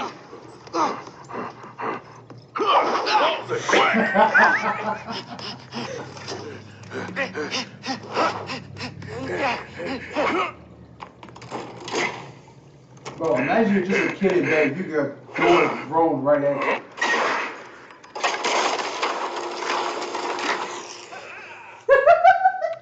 You can't beat that. You can't get that anywhere else. It's too good. Man, I'm not trying to wait another 10 years for Cage 4. Oh, stop that. God, I hate hearing myself. Ugh. Anyways. The Wolf Among Us. They announced theirs trailer, like, oh my gosh. The Wolf Among Us. Sorry, continue. The hit Telltale game based on the book series.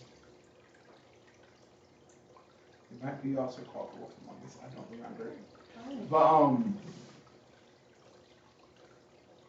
they announced the trailer for the next game a few years ago. Oh. Oh. And we still haven't heard anything Still since. nothing. I'm just like, bro, I'm so ready to play it. So if you look and analyze the Kingdom Hearts trailer frame by frame, and that's part where there's like that foresty scene. Actually, let me see if I can go back to it real quick.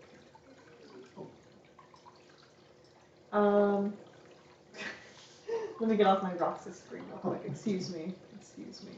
Sorry guys, I have a favorite character. You'd never guess who it is. Okay. All right. How do I? Oh, there we go. Maybe. I don't want. Stop. I just want it. Come on. All right. It's taking its time. Let it cook. Make small talk like it's just a pull-up cord.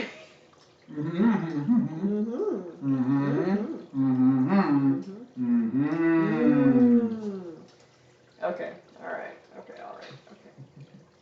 Fuck you if you don't like Roxas. Yeah. I just want to pull up, please.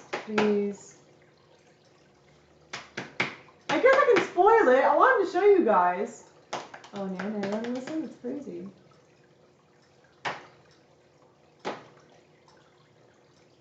We just gotta go to the last.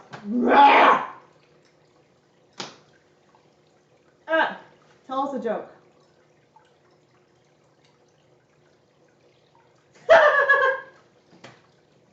Wow. Wow, my life. Oh my gosh, not the Mickey. In the DLC for Kingdom Hearts 3, Mickey Mouse saves everyone canonically. He like walks through a starry night, and he goes like this. He goes like, "Ah! Ah! Ah!" He saves everyone. Who do you think will win a fight between Mickey Mouse and Kermit the Frog? Oh, Kermit the Frog will whoop his ass. Easily.